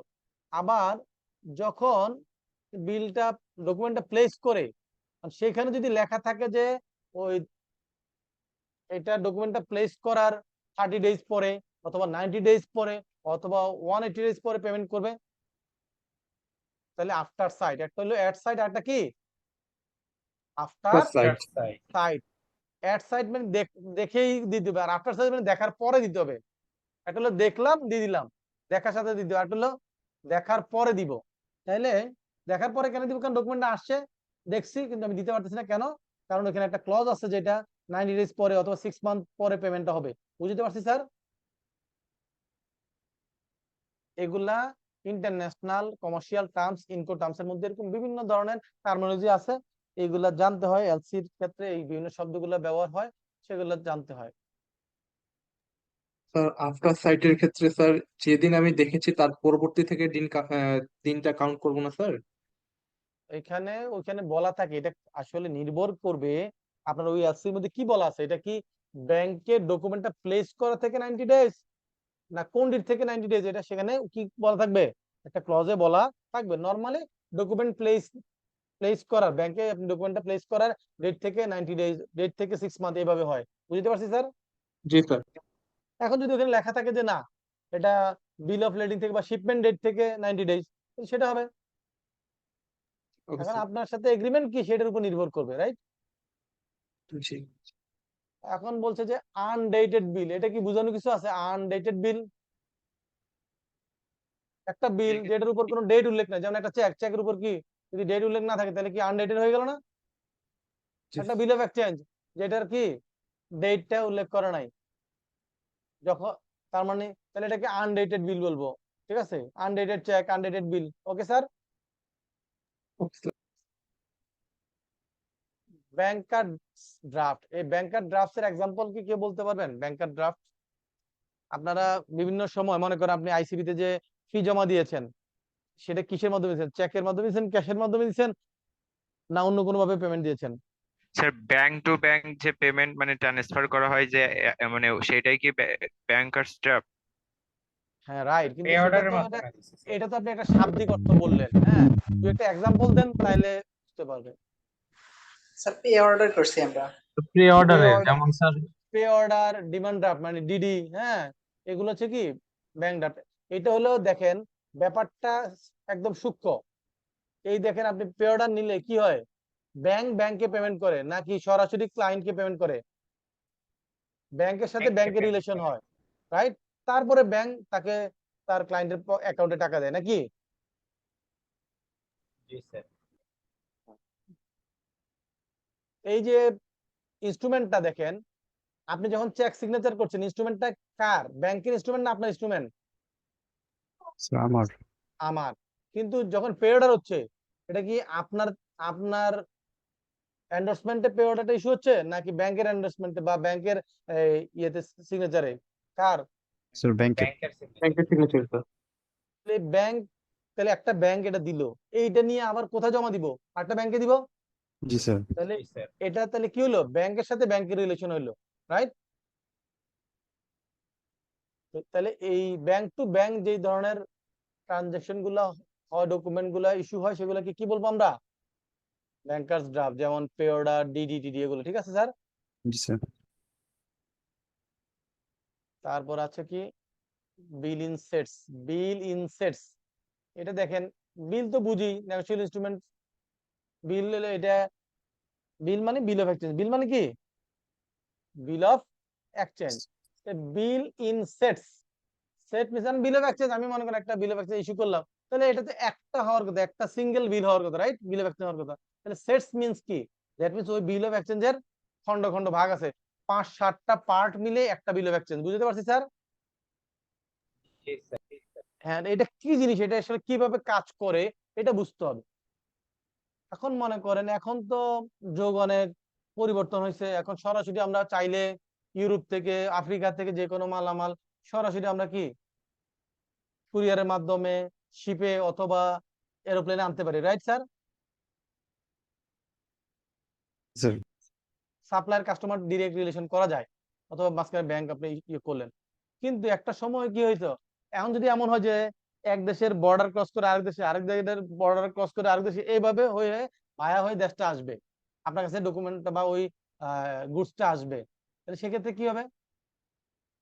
তাহলে আপনি যদি মনে করেন এটা সৌদি আরব থেকে শুরু করে বাংলাদেশ পর্যন্ত আসবে, এই বিভিন্ন দেশের বর্ডার ঘুরে, তাহলে এইটা সৌদি আরব থেকে যিনি শুরু করলেন আর বাংলাদেশে যিনি আসেন, এখান পর্যন্ত আস্তে আস্তে যে সময় লাগবে বা যেই অবস্থা, এতে এতদিন পর্যন্ত কি পেমেন্টের জন্য কি অপেক্ষা করবে? বা ওই কাজটা, এই লেন্দি প্রসেস, এটার জন্য কি অপেক্ষা করবে? এবং এটার ক্ষেত্রে রিস্ক বেড়ে যায় না? দেখা গেল মাঝখানে কোনো বর্ডারে গুডসটা আটকাই দিল, তাহলে সমস্যা আছে না? জি স্যার। এইগুলোর ক্ষেত্রে কি করে, যে হ্যাঁ সৌদির বর্ডার, সৌদি আরব থেকে শুরু করে সৌদির বর্ডার পর্যন্ত একটা পার্ট, সৌদির বর্ডার থেকে যখন মিশরে ঢুকলো মিশরের বর্ডার থেকে তুর্কির বর্ডার পর্যন্ত একটা পার্ট, এইভাবে খন্ড খন্ড কান্ট্রি টু কান্ট্রি হয়ে, তাহলে 8-10টা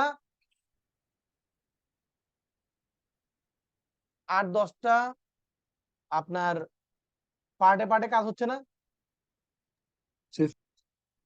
এই যে যার পার্টে যখন কাজ হচ্ছে, যখন সৌদির যে কাজ করলো সে বলছে আমি বুঝি না, আমাকে ওই আমি মিশরের বর্ডার পর্যন্ত দায়িত্ব নিয়েছে, এটুকু কিন্তু আমার কাজ শেষ, আমার পেমেন্ট আমাকে দিয়ে দাও, বলাটাতে স্বাভাবিক নাকি? জি স্যার। তাহলে তাহলে এই যে তার যে পেমেন্টটা দিবে, দেনও কিন্তু আস্তে আস্তে আলটিমেটলি এই 10টা পার্টের সবগুলো ফাইনাল করে এই ডকুমেন্ট গুলা পার্ট গুলা কার কাছে চলে আসবে? 10টা মিলে মনে করেন 10 নম্বর যদি শুরু হয় সৌদি আরব থেকে, 1 নম্বরে আসে শেষ হবে কোথায়? বাংলাদেশে, রাইট? জি স্যার। তো এই 10 নম্বরের ডকুমেন্টটা এই পার্টটুকু সে কাকে দিয়ে দিবে? 9 নম্বরের কাছে। 9 নম্বরের কাছে গুডসটা দিয়ে সে পেমেন্টটা নিয়ে নিবে। আবার 9 নাম্বার কি করবে? এই গুডসটা নিয়ে 8 নাম্বারকে দিবে। 8 নাম্বার এই 10 এবং 9 নম্বরের যে ডকুমেন্টটা সেটা গুডসের সাথে কাকে দিয়ে দিবে? 8 নাম্বারকে দিয়ে দিবে। বিনিময়ে সে জি তার পেমেন্টটা নিয়ে চলে যাবে। এইভাবে আস্তে আস্তে যখন বাংলাদেশে আসবে, তাহলে 2 নাম্বার যিনি থাকবেন তিনি বাংলাদেশে এই ডকুমেন্টটা প্লেস করে টাকাটা নিয়ে নেবেন নাকি?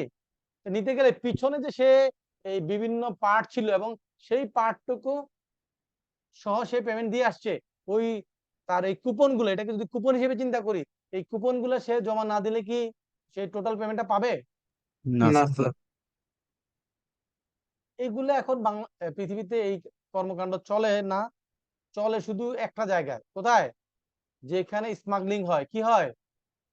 এই যে বিভিন্ন জায়গায় মাদক দ্রব্য বা বিভিন্ন যেটা মনে করেন স্মাগলিং গুডস, ওয়েপন মানে অস্ত্র, এগুলা কি হয় এক বর্ডার থেকে আরেক বর্ডার এইভাবে হয়। দেখবেন যে তারা কি করে, ওই ডলার অথবা টাকার অংশ এরকম ছিঁড়ে দেয় 3টা 4টা পার্ট। যখন এই 4টা পার্ট একসাথে মিলায় পূর্ণাঙ্গ একটা ডলার হয়, তখন বুঝে যায় না এটা ট্রানজাকশন ঠিক আছে, তাকে পেমেন্টটা দেওয়া যায়। বুঝতে পারছি স্যার? জি স্যার। তাহলে এটা ওই সময় চিন্তাটা ছিল একটা ভালো উদ্দেশ্যে, আর এখন কোথায় ইউজ হয় এটা? এখন এটা ইউজ হয় অবৈধ কাজে, তাই না স্যার? জি। ওকে। আর এখন বলছে ফলস ইনস্ট্রুমেন্ট, মানে যে ইনস্ট্রুমেন্টটা একটা ফেক ইনস্ট্রুমেন্ট, ভুয়া, এটা আসলে কোন বাস্তব কোন ইনস্ট্রুমেন্ট, এটা ফেক একটা ইনভ্যালিড একটা ইনস্ট্রুমেন্ট ইস্যু করছে, তাহলে সেটাকে কি বলবো আমরা? ফলস বলবো। ফলস এর বাংলা কি? নকল স্যার। Fake, right? নকল, ভুয়া। ওকে, ফেক। তাহলে এই যে আলোচনা, এই 36 টার্মিনোলজি, এগুলো বুঝতে কি কারো কোনো অসুবিধা আছে স্যার? না স্যার। ওকে। এই দেখেন, এই যে 2 দিন কষ্ট করে আমরা এটার পিছনে সময় দিলাম, এইটার বেনিফিটটা কি সেটা এখন আমরা যখন লটা শুরু করব তখন আমরা সবাই বুঝতে শুরু করবো যে আসলে এটার বেনিফিটটা এখানে পাওয়া যাচ্ছে কিনা, তাই না স্যার? জি স্যার। ওকে। তাহলে এখন আমরা চলে আসলাম আমাদের একদম ম্যানুয়ালে। কোথায় চলে আসলাম? ম্যানুয়ালে। ম্যানুয়ালটা কি দেখা যাচ্ছে স্ক্রিনে? জি স্যার, দেখা যায়। ওকে। তো ম্যানুয়ালে বলছে যে নেগোশিয়েশন ইনস্ট্রুমেন্ট অ্যাক্ট কত সালের আইন এটা? 1881। 1881। দ্যাট মিন্স ব্রিটিশ পিরিয়ড নাকি? জি স্যার। 81 এর পরে আবার এটা অ্যামেন্ডমেন্ট হয়েছে কবে? 1994। 1962। Sorry sir. 62 মানে কি পাকিস্তান পিরিয়ড নাকি? জি স্যার। জি স্যার। দেন এটা 1994 মানে বাংলাদেশ পিরিয়ড। এরপরে সর্বশেষ কবে এটা অ্যামেন্ডমেন্ট হয়েছে? 2000। 2000। ওকে। এগুলো একটু সিকোয়েন্স গুলো জানতে হবে, আপনাদের পরীক্ষায় বিভিন্ন সময়গুলো দিতে পারে, আসতে পারে। আর এখানে আরেকটা জিনিস আসতে পারে, সেটা হচ্ছে যে এই নেগোশিয়েবল ইনস্ট্রুমেন্ট বাংলাদেশে যে ইফেক্টিভ, সেটা শুধুমাত্র 2টা ক্ষেত্রে অ্যাপ্লিকেবল না। কয়টা ক্ষেত্রে অ্যাপ্লিকেবল না? 2টা ক্ষেত্রে দুইটা স্যার। ক্ষেত্রে। সেটা হলো বাংলাদেশ ব্যাংকের যে বাংলাদেশ ব্যাংক অর্ডার 1972, সেইটার সেকশন 23 আর 35 এর ক্ষেত্রে নেগোশিয়েবল ইনস্ট্রুমেন্টের কি ইম্প্যাক্ট নাই। এটা তখন কোন আইনটা বলবৎ হবে এক্ষেত্রে? ব্যাংক অর্ডারে। Bank order। Order, right. এগুলো পরীক্ষা আসতে পারে। ওকে। এবার আসেন, এরপর আমরা বলছি যে নেগোশিয়েবল ইনস্ট্রুমেন্ট বলতে কি বোঝায়। দেখেন এখানে বলছে নেগোশিয়েবল ইনস্ট্রুমেন্ট বলতে বোঝায় promissory note, bill of exchange এবং cheque, either payable to order or payable to bearer. তাহলে এইটুক কি আমরা পড়াশোনা অলরেডি করে ফেলেছি না স্যার? জি স্যার। ওকে। তারপর এখন বলছে যে এই নেগোশিয়েবল ইনস্ট্রুমেন্ট হইতে গেলে 2টা কন্ডিশন ফুলফিল করতে হবে। কয়টা কন্ডিশন? দুইটা স্যার। দুইটা কি কন্ডিশন? একটা হচ্ছে যে ন্যাশনাল ইনস্ট্রুমেন্ট হইতে গেলে যিনি হোল্ডার, হ্যাঁ, তার কাছে ওই রাইট থাকতে হবে যে সে তার নিজের নামে ওই ন্যাশনাল ইনস্ট্রুমেন্টের এগেইনস্টে পেমেন্টের জন্য কি করতে পারবে, মামলা করতে পারবে। আর যদি সে আপনার কাছে ইনস্ট্রুমেন্ট আছে, আপনি এটা মামলা করার রাইট না, আপনি টাকার জন্য আইনগতভাবে দাবি করতে পারবেন না, তাহলে সেটাকে কি বলা যাবে না? নেগোশিয়েবল ইনস্ট্রুমেন্ট বলা যাবে না। নাম্বার 2, নেগোশিয়েবল ইনস্ট্রুমেন্ট মানে হচ্ছে এটা নগদ টাকার মতো ডেলিভারি, এটা transferable as like as cash.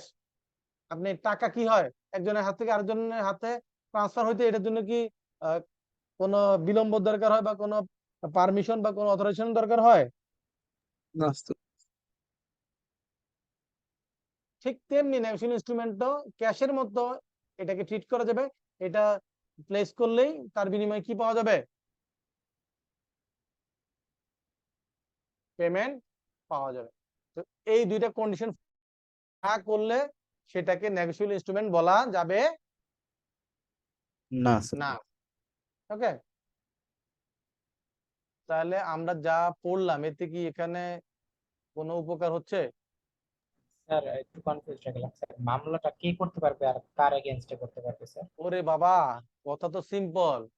আপনাকে আমি একটা চেক দিয়েছিলাম, আপনি পেমেন্টটা পান নাই, হ্যাঁ, ব্যাংক পেমেন্টটা করে নাই, তাহলে মামলাটা কি কে করবে? সিম্পলি যে টাকা ক্লিয়ার পাওনাদার স্যার, আমি সে মামলা দিবে। করব। জি স্যার। এত একটু বুদ্ধি খরচ করতে হবে না স্যার, জি স্যার। খালি মন চাইলে একটা কোশ্চেন করলে তো না। এটা তো আপনার জন্য কি লাগবে, একটু যে আপনার মাথাটা খাটাইতে হবে, ব্রেনটা এক্সারসাইজ করতে হবে। ব্রেনের ইউটিলিটি না করলে ব্রেন মরার পরে কি কোনো কাজে দিবে? যে আমি এটা ইনটেক রেখে গেলাম, এই আমার ব্রেনটা আরেকজন ব্যবহার করবে, তা তো না, নাকি? জি স্যার। যে একটা ব্ল্যাঙ্ক চেকের যেরকম মূল্য, একটা ব্ল্যাঙ্ক ব্রেনের মূল্য সেরকম তা তো না তো।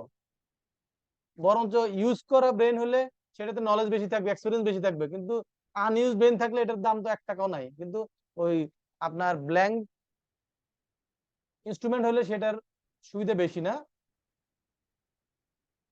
আপনার মতো করে ফিগার বসায় টাকাটা তুলে নিতে পারবেন। আচ্ছা, এবার আসেন, এগুলো সব আলোচনা হয়েছে। Identify the meaning of negotiation. এখন আমরা প্রথম দিন বলেছিলাম, মনে পড়ে কিনা দেখেন, যে একটা আমি চেক সিগনেচার করেছি, করে আমার ড্রয়ারে রেখেছি অথবা আমার ব্যাগে রেখেছি অথবা আমার পকেটে নিয়ে ঘুরতেছি, কিন্তু আমি যাকে চেকটা দেওয়ার কথা আমি তাকে চেকটা হ্যান্ড ওভার করি নাই, তাহলে এটা কি নেগোসিয়েশন হয়েছে না হয় নাই? হয়নি স্যার। হয়নি স্যার। রাইট? এইটাই এখানে বলেছে যে হয় না promissory note, bill of exchange or cheque is transferred to any person. যখন এটা ট্রান্সফার্ড করা হয় কোন ব্যক্তির কাছে, তখন সেটাকে আমরা কি বলতে পারবো, যে ওই নেগোশিয়েশন ইনস্ট্রুমেন্টটা নেগোশিয়েট হয়েছে। কিন্তু যদি কারো কাছে এটা ট্রান্সফার না হয়, তাহলে আমার কাছেই থেকে যায়, তাহলে এটাকে কি বলা যাবে না, নেগোশিয়েট হয়েছে বলা যাবে না। না স্যার। অনেক কঠিন তাই না স্যার পড়াশোনা? না স্যার। ওকে, যত সাবজেক্ট আছে তার মধ্যে সবচেয়ে একদম রসকসহীন, কেমিস্ট্রি বিহীন সাবজেক্ট হচ্ছে কি ল। ল হচ্ছে পৃথিবীর সবচেয়ে অপছন্দের সাবজেক্ট, যেটা মানুষ পছন্দ করেন। ওকে, এখানে বলছে যে কি নেগোসিয়েশন, তো নেগোসিয়েশন কি, এই এক কথা 14 বার বলছে, দেখেন এই একই কথা। এটা যদি ট্রান্সফার হয় তাহলে এই যে উপরের লাইনে লিখলো, আবার নিচের লাইনে একই কথা লেখার দরকার আছে স্যার? না স্যার। তারপর বলছে হোল্ডার, তাহলে আমরা হোল্ডার কে এটা এটা জানি কিনা স্যার? জি স্যার। জি স্যার। ওকে, তাহলে এখন শুধু একটু জানলে হবে। দেখেন ওই যে আপনার এটা কি বলে, হলুদ কালার করা যেটা আছে, বাট ডাজ নট ইনক্লুড, তাহলে বিয়ারার যে সে এটার হবে কি হোল্ডার হবে, কিন্তু does not include a beneficial owner claiming through a বেনামিদার। তার মানে কি বলেন যে বেনামি একটা চিঠি আসছে, বেনামি একটা ই আসছে, দ্যাট মিন্স যদি যে আসলে এটার কি নাই, ওই যে আমরা বলেছিলাম না এটা কি বলে ফিকটিশিয়াস বিল, মনে আছে? তার মানে ওখানে হচ্ছে যে জি স্যার। যে কোনো একজন ব্যক্তি এটা কি স্পেসিফাইড না, সে আসলে তার অস্তিত্ব না, রিয়েল অস্তিত্ব নাই, তাহলে বেনামি যদি কোনো হোল্ডার হয়, তাহলে যে একটা নাম লেখা আছে কিন্তু আসলে ওই নামটাতে কোনো ব্যক্তি এক্সিস্ট করে না, তাহলে এরকম কোনো হোল্ডার হলে তাহলে সেটাকে কি আমরা হোল্ডার বলবো? হোল্ডার হইতে হবে নির্দিষ্ট, না কি স্যার। রিয়েল পার্সন হইতে হবে, নির্দিষ্ট হইতে হবে। বুঝতে পারছি স্যার? জি স্যার। এখন একটা চেক নিয়ে আপনি রওনা করলেন, পথে হারাই গেল, ঠিক আছে? এখন যে এটা খুঁজে পাইলো, সে কি এটার হোল্ডার ইন ডিউ কোর্স হবে? না স্যার। না স্যার। হবে না। ওকে, তাইলে এটার আসলে তখন হোল্ডার ইন ডিউ কোর্স কাকে আমরা চিন্তা করব? স্যার ওই ওই খুঁজে পাওয়ার ওই স্যার ট্র্যাকটা খুঁজে হারানোর আগ পর্যন্ত এইটার যিনি হোল্ডার ছিলেন সেই হচ্ছে কি আসলে কি হোল্ডার ইন এটার due course. Holder in due course, তাই না স্যার? ওইটা রিয়েল হোল্ডার নাকি? জি এটা স্যার। রাইটটা কার থাকবে? ওই নেগোশিয়েশন ইনস্ট্রুমেন্টটা হারানোর আগ পর্যন্ত যার যে এটার হোল্ডার ছিল সে, তারই তো রাইট থাকবে নাকি? জি জি স্যার। স্যার। তা আমার একটা কোশ্চেন ছিল স্যার।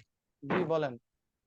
স্যার মনে করেন কেউ হচ্ছে ওই হারিয়ে যাওয়া ওই হচ্ছে ইনস্ট্রুমেন্টটা পাওয়ার পরে সে যদি কাউরে হচ্ছে ওই ইনস্ট্রুমেন্ট আবার দেয়, সে জানতো না যে এটা চুরি করে পাওয়া, সেক্ষেত্রে কি সে হোল্ডার ইন ডিউ কোর্স হবে? এইটা আপনাকে একটু অপেক্ষা করতে হবে, আমাদের সামনের ক্লাসগুলোতে আপনি পেয়ে যাবেন আনসার, ঠিক আছে স্যার? Okay sir. ওকে, এখন বলছে ডেলিভারি। ডেলিভারি বলতে কি বোঝায়? ইনস্ট্রুমেন্টটা ডেলিভারি বলতে কি বোঝাবে? দ্যাট মিন্স হচ্ছে এটা ট্রান্সফার করা। কি করা? ট্রান্সফার করা। ট্রান্সফার করা। আপনি ন্যাশনাল ইনস্ট্রুমেন্টটা ট্রান্সফার করাটাকে কি বলবো আমরা? ডেলিভার করা বলবো। আর ডেলিভারি। আর যদি ডেলিভার হয় তাহলে সেটাকে আমরা কি বলতে পারবো? নেগোশিয়েট হয়েছে বলতে পারবো, তাই না স্যার? এই একই কথা দেখেন, একটু নেগোসিয়েশন বাই ডেলিভারি, এক কথা কতবার যে লিখবে আল্লাহ মাহবুব জানে। স্যার ডেলিভারি হচ্ছে অ্যাকচুয়াল আর কনস্ট্রাকটিভ বলতে কি বোঝাচ্ছে? বুঝি নাই। মানে সেকশন 46 এ এক জায়গায় লেখা আছে হচ্ছে ডেলিভারি অ্যাকচুয়াল আর কনস্ট্রাকটিভ। তো দেখি আমরা কোথায় লেখা আছে সেকশন 46 এ। জি স্যার, এই যে প্রথমে। ওকে, অ্যাকচুয়াল অর কনস্ট্রাকটিভ, এটা সিম্পল। এটা মনে করেন আপনি আমাকে 1-to-1 নেগোশিয়েশন ইনস্ট্রুমেন্টটা হ্যান্ড ওভার করেছেন, তাহলে এটা অ্যাকচুয়াল হয়েছে, রাইট? জি স্যার। এখন আমি চিটাগাং এ থাকি, আপনি ঢাকায় থাকেন, তাহলে আপনি কি আমার হাতে হাতে দিতে পারবেন? না স্যার। আপনি তখন কি করবেন? আপনি তখন কুরিয়ারে পাঠিয়ে দিবেন, পাঠিয়ে দিন, যে পোস্টাল ডাকে পাঠাইলেন, তাহলে আপনার হাতে কি এটা ছোঁয়া আছে? আপনার কন্ট্রোলের বাইরে চলে গেছে না? জি স্যার। জি স্যার, বাইরে চলে গেছে। তখন এটা হচ্ছে কনস্ট্রাকটিভ, মানে এটা একটা প্রসিডিউর আপনি দিয়ে দিয়েছেন, এটা বাই একটা কোর্স অফ টাইমের মধ্যে এটা পৌঁছায় যাবে। কিন্তু এটা আপনি রিয়েলি কি আমার হাতে ট্রান্সফার করেছেন? না স্যার। করেন না, আপনি এটা জাস্ট প্রসেসে দিয়েছেন, এটা একটা ক্যারিয়ারে দিয়েছেন, ক্যারিয়ার এখন আমাকে পরে দিয়ে দিবে, ঠিক আছে স্যার? জি স্যার, বুঝতে পারছি, থ্যাংক ইউ স্যার। ওকে, এবার দেখেন ইয়েলো কালার এখানে কি বলছে, এক্সেপশন আছে। কি এক্সেপশন? এই provisionary note, bill of exchange of cheque delivered on condition that is not to take effect except in a certain event is not negotiable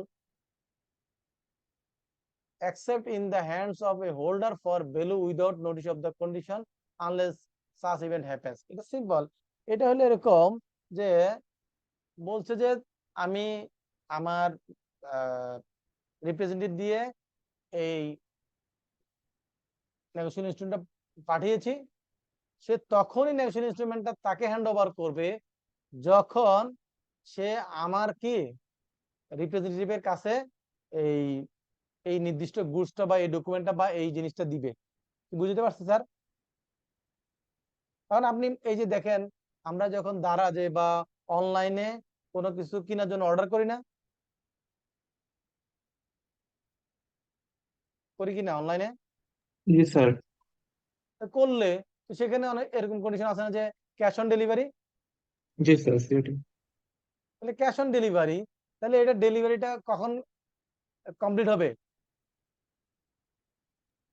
যখন আমার যদি হাতে আসে যদি বুঝতে তাকে পারছি। যদি আপনি তাকে ক্যাশ টাকা দেন তাহলে সে আপনার ডেলিভারি দিবে, রাইট? জি স্যার। বুঝতে পারছি কিনা? তাহলে এটা এখানে কিছু কন্ডিশনাল হইতে পারে। এটা বুঝাচ্ছে যে নেগোসিয়েশনটা কি হইতে পারে, ডেলিভারিটা কন্ডিশনাল হইতে পারে। আপনি যদি টাকা না দেন সে কি আপনাকে ডেলিভারি দিবে? না দিয়ে চলে যাবে না? অথবা সে যদি আপনাকে ডেলিভারি না দেয় তাহলে আপনি কি টাকা দিবেন? না না স্যার। স্যার। তাহলে এই ডেলিভারিটা দেখেন, ওই যে দারাজ থেকে আমি অর্ডার করেছিলাম, গুডসটা আসছে, এখন এই ডেলিভারিটা এটা কি জাস্ট এসে দিয়ে চলে যাচ্ছে, নাকি এখানে মাঝখানে কোনো একটা ঘটনা ঘটলে ডেলিভারিটা হবে?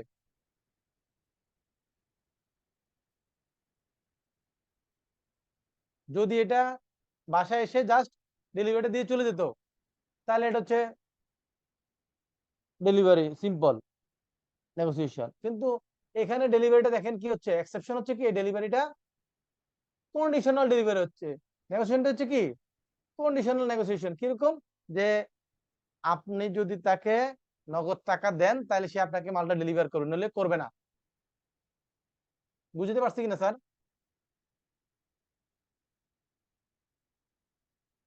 জি স্যার। ওকে, তারপর আসেন কোথায়, তারপর কি আছে, নেগোসিয়েশন বাই এন্ডোর্সমেন্ট। আমি যদি একটা নেগোসিয়েশন ইনস্ট্রুমেন্টের মধ্যে এন্ডোর্স না করে দেই তাহলে কি এটা কি নেগোসিয়েট হবে? হবে না তো, তাই না? জি স্যার। এন্ডোর্সমেন্ট ছাড়া কোনো ডকুমেন্টের ভ্যালু আছে? না স্যার। তাহলে আপনি এন্ডোর্স করে দেন আপনি এটা নেগোসিয়েট করবেন। একটা খালি চেক ছিল, আপনি কি করলেন, সেখানে একজন মিস্টার এক্স এর নাম লিখে দিয়ে তাকে নেগোসিয়েট করে দিলেন, হবে না? অবশ্যই হবে। কিন্তু এখানে যে অথরের সিগনেচার সেটা তো থাকতে হবে নাকি? জি স্যার। জি স্যার। তারপর বলে দেখেন এটা কি কত, মানে তারপর বলছে যে negotiation, conversion of endorsement in blank, conversion of endorsement in blank into full. আমরা ওখানে শিখেছিলাম না যে এন্ডোর্সমেন্ট ব্ল্যাঙ্ক এন্ডোর্সমেন্ট হয়, দ্যাট মিন্স একের বিভিন্ন ইনফরমেশন গুলো খালি ছিল, রাইট? জাস্ট সিগনেচার করে দিয়েছি। তো সেটাকে যদি আমি স্যার। ফিল আপ করি তাহলে তখন কি হয়ে যাবে, এন্ডোর্সমেন্ট ফুল হয়ে যাবে না? জি স্যার। জি স্যার। এটাই এখানে বুঝাইছে। এটা অলরেডি আমরা আলোচনা করেছি না আজকে? জি স্যার। এই জিনিসটা এখানে বলেছে, when a negotiable instrument has been endorsed in blank, any holder may without signing his own name convert the blank endorsement into an endorsement in full by writing above। কি রাইট করবে? writing above endorsement signature or a direction to pay, অথবা সে কি করবে, এখানে নাম ঠিকানা এগুলো বসাবে। তার মানে খালি যা ছিল সেগুলো ফিল আপ করলে তখন এই ইনফরমেশন গুলো ফিল আপ করলে তখন সেটা কি হয়ে যাবে, এন্ডোর্সমেন্ট ইন ফুল হয়ে যাবে, তাই না? জি স্যার। ওকে, এখন দেখেন তো এখানে কি বলছে, এটা ইফেক্ট অফ এন্ডোর্সমেন্ট। এন্ডোর্সমেন্টের ইফেক্টটা কি, এন্ডোর্সমেন্ট করলে এটার ইম্প্যাক্টটা কি? দেখেন এক্সাম্পল বলছে যে বি একটা ডকুমেন্ট সাইন করেছে, signs the following endorsement on different negotiable instrument, বিভিন্ন ধরনের negotiable instrument to bearer. Okay, প্রথম একটা ইনস্ট্রুমেন্টে লেখা আছে পে টু সি অনলি, মানে শুধু সি কে পেমেন্টটা করবে। তাহলে কি হলো, এটা কি বিআরআর হবে? এটা না কি স্যার। Further negotiate sir. করা যাবে? স্যার এটা কি এটা অর্ডার হবে স্যার। সি কে পেমেন্ট করতে বলছে, এটা কি আর সি আবার অন্য কাউকে এটা নেগোশিয়েট করতে পারবে? না স্যার। না স্যার। পারবে না। Pay C for my use, C কে টাকাটা দাও, এটা আমার আমার খরচের জন্য। তাহলে সি কি এটা ফার্দার আর কারোর সাথে নেগোশিয়েট করতে পারবে? না স্যার। Pay C or order for the account of B, C কে পেমেন্ট করো অথবা বি যেভাবে নির্দেশ করে সেভাবে পেমেন্ট করো। তাহলে বি এর পরে যে এখন সি কে বলছে সি কে পেমেন্ট করো অথবা কি বি এর অর্ডার অনুযায়ী। কারণ এর বাইরে গিয়ে বি বা সি কি এখন এটা অন্য কাউকে কি নেগোশিয়েট করতে পারবে? না স্যার। পারবে না। তাহলে এখানে আমরা কি বুঝলাম, exclude the right of further negotiation, মানে এটা ভবিষ্যতে নেগোসিয়েট করার মতো আর কি রাইট থাকে না, থাকে এখানেই ক্লোজ। এখন যদি আপনি একটা চেকের উপরে কর্নারে চেক ছিল, 14 জনের হাত ঘুরে আসলো, আপনি কি করলেন, এটাতে আবার নিজের নাম লিখে কর্নারে কি করে দিলেন, অ্যাকাউন্ট পেই এটা ক্রস করে দিলেন। তাহলে এই চেকটা কি এখন আর অন্য কাউকে দেওয়া যাবে? না স্যার। তাহলে এটা কি ফার্দার নেগোসিয়েশন করা যাচ্ছে?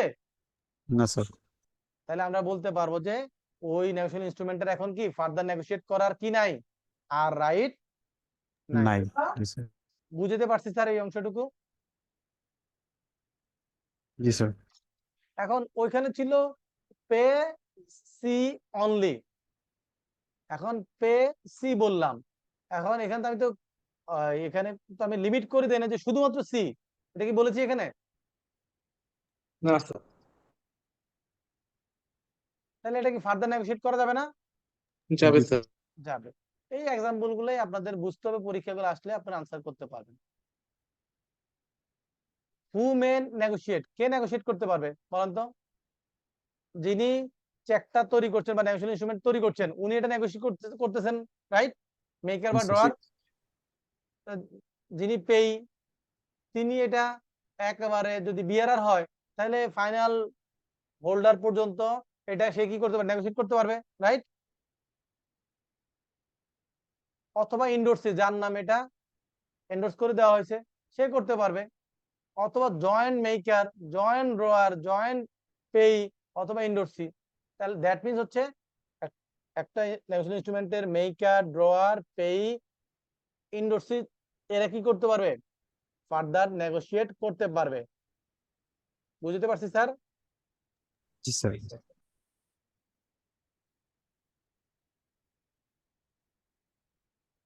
এই যে এখানে দেখেন একটু আগে explanation.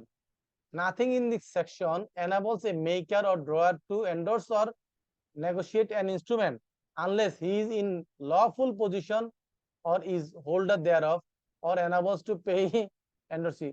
মূল কথা হলো আপনি একটা ডকুমেন্ট যে আপনি কি করছেন, নেগোশিয়েট করছেন, আপনি ততক্ষণ পর্যন্ত এটা নেগোশিয়েট করতে পারেন না যদি না আপনি এটার কি লফুল কি হন, আইনগতভাবে আপনি এটার হোল্ডার অথবা পজেশন আপনার থাকে। তার মানে হচ্ছে আপনি ওই যে হোল্ডার ইন ডিউ কোর্স যদি না হন, আপনি এটা কি আরেকজনের সাথে নেগোশিয়েট করতে পারবেন? না স্যার।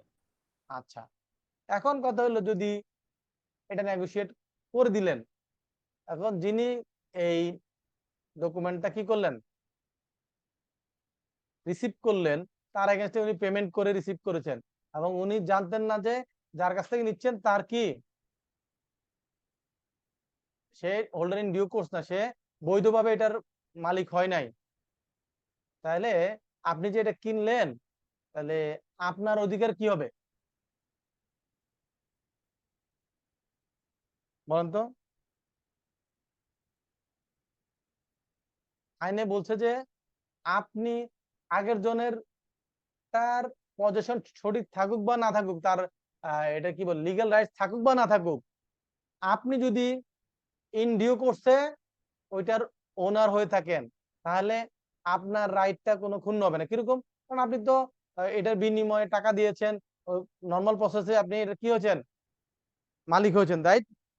তাহলে আপনার ওনারশিপটা নিয়ে কোনো সমস্যা হবে না। কি হবে, আপনার ওনারশিপ ঠিক থাকবে। এখন ডিসপুটটা কি হবে, মাঝখানে যিনি ছিলেন তিনি আগের জন থেকে কিভাবে পেলেন, তারা তাদের মধ্যে সমস্যা, তারা কি করবে, একজন এগেইনস্টে আইনগত ব্যবস্থা নিবে। বুঝতে পারছি স্যার? কিন্তু আপনার অধিকার নিয়ে কোনো কি হবে না,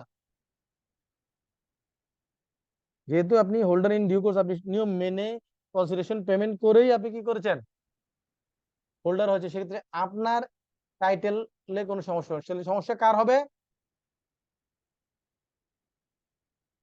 যে আনলফুলি পজিশন নিয়েছে তার এগেইনস্টে ওই ড্রয়ার বা মেকার অথবা পেই বা ইন্ডাস্ট্রি তারা কি করবে, মামলা করবে। বুঝতে পারছি স্যার? জি স্যার। ওকে, এখন আমরা এটা ডিফেক্টিভ টাইটেল, এই যে এখানে যা বলেছি এই জিনিসগুলো এখানে বলছি, ডিফেক্টিভ টাইটেল হলে কি হবে সেটা এখানে আমি অলরেডি আপনাদেরকে বলে দিয়েছি। আমরা আজকে এই পর্যন্তই দেখব। নেক্সট ক্লাসে আমরা এখান থেকে শুরু করি। সবাই একটু খেয়াল রাখবেন যে এটা কোথায় শেষ হচ্ছে। এটা আমরা এই পেজ থেকে শুরু করি, ডিফেক্টিভ থেকে আবার শুরু করবো, কোনো অসুবিধা নেই। পেজ নাম্বার কত? 7 নাকি? Page number 7। আমরা নেক্সট ক্লাসে এখান থেকে শুরু করব, সেকশন 58 থেকে। একটু মনে রাখবেন। আর আজকের ক্লাসের আলোচনা আমরা সবাই বুঝতে পেরেছি তো নাকি স্যার? জি স্যার। জি স্যার। ওকে, নেক্সট ক্লাসে আমরা কোত্থেকে শুরু করব? সেকশন 58। সেকশন 58 থেকে। এর মধ্যে আপনারা পড়াশোনা করবেন। কোথাও যদি আপনাদের কোনো জানার কোনো গ্যাপ থাকে সেটা আমাকে নেক্সট ক্লাসে শুরুতে 5 মিনিট আমরা আলোচনা করব। আজকে এই পর্যন্ত রাখি নাকি স্যার? জি স্যার। ওকে, সবাই ভালো থাকবেন। আসসালামু আলাইকুম। আসসালামু আলাইকুম স্যার।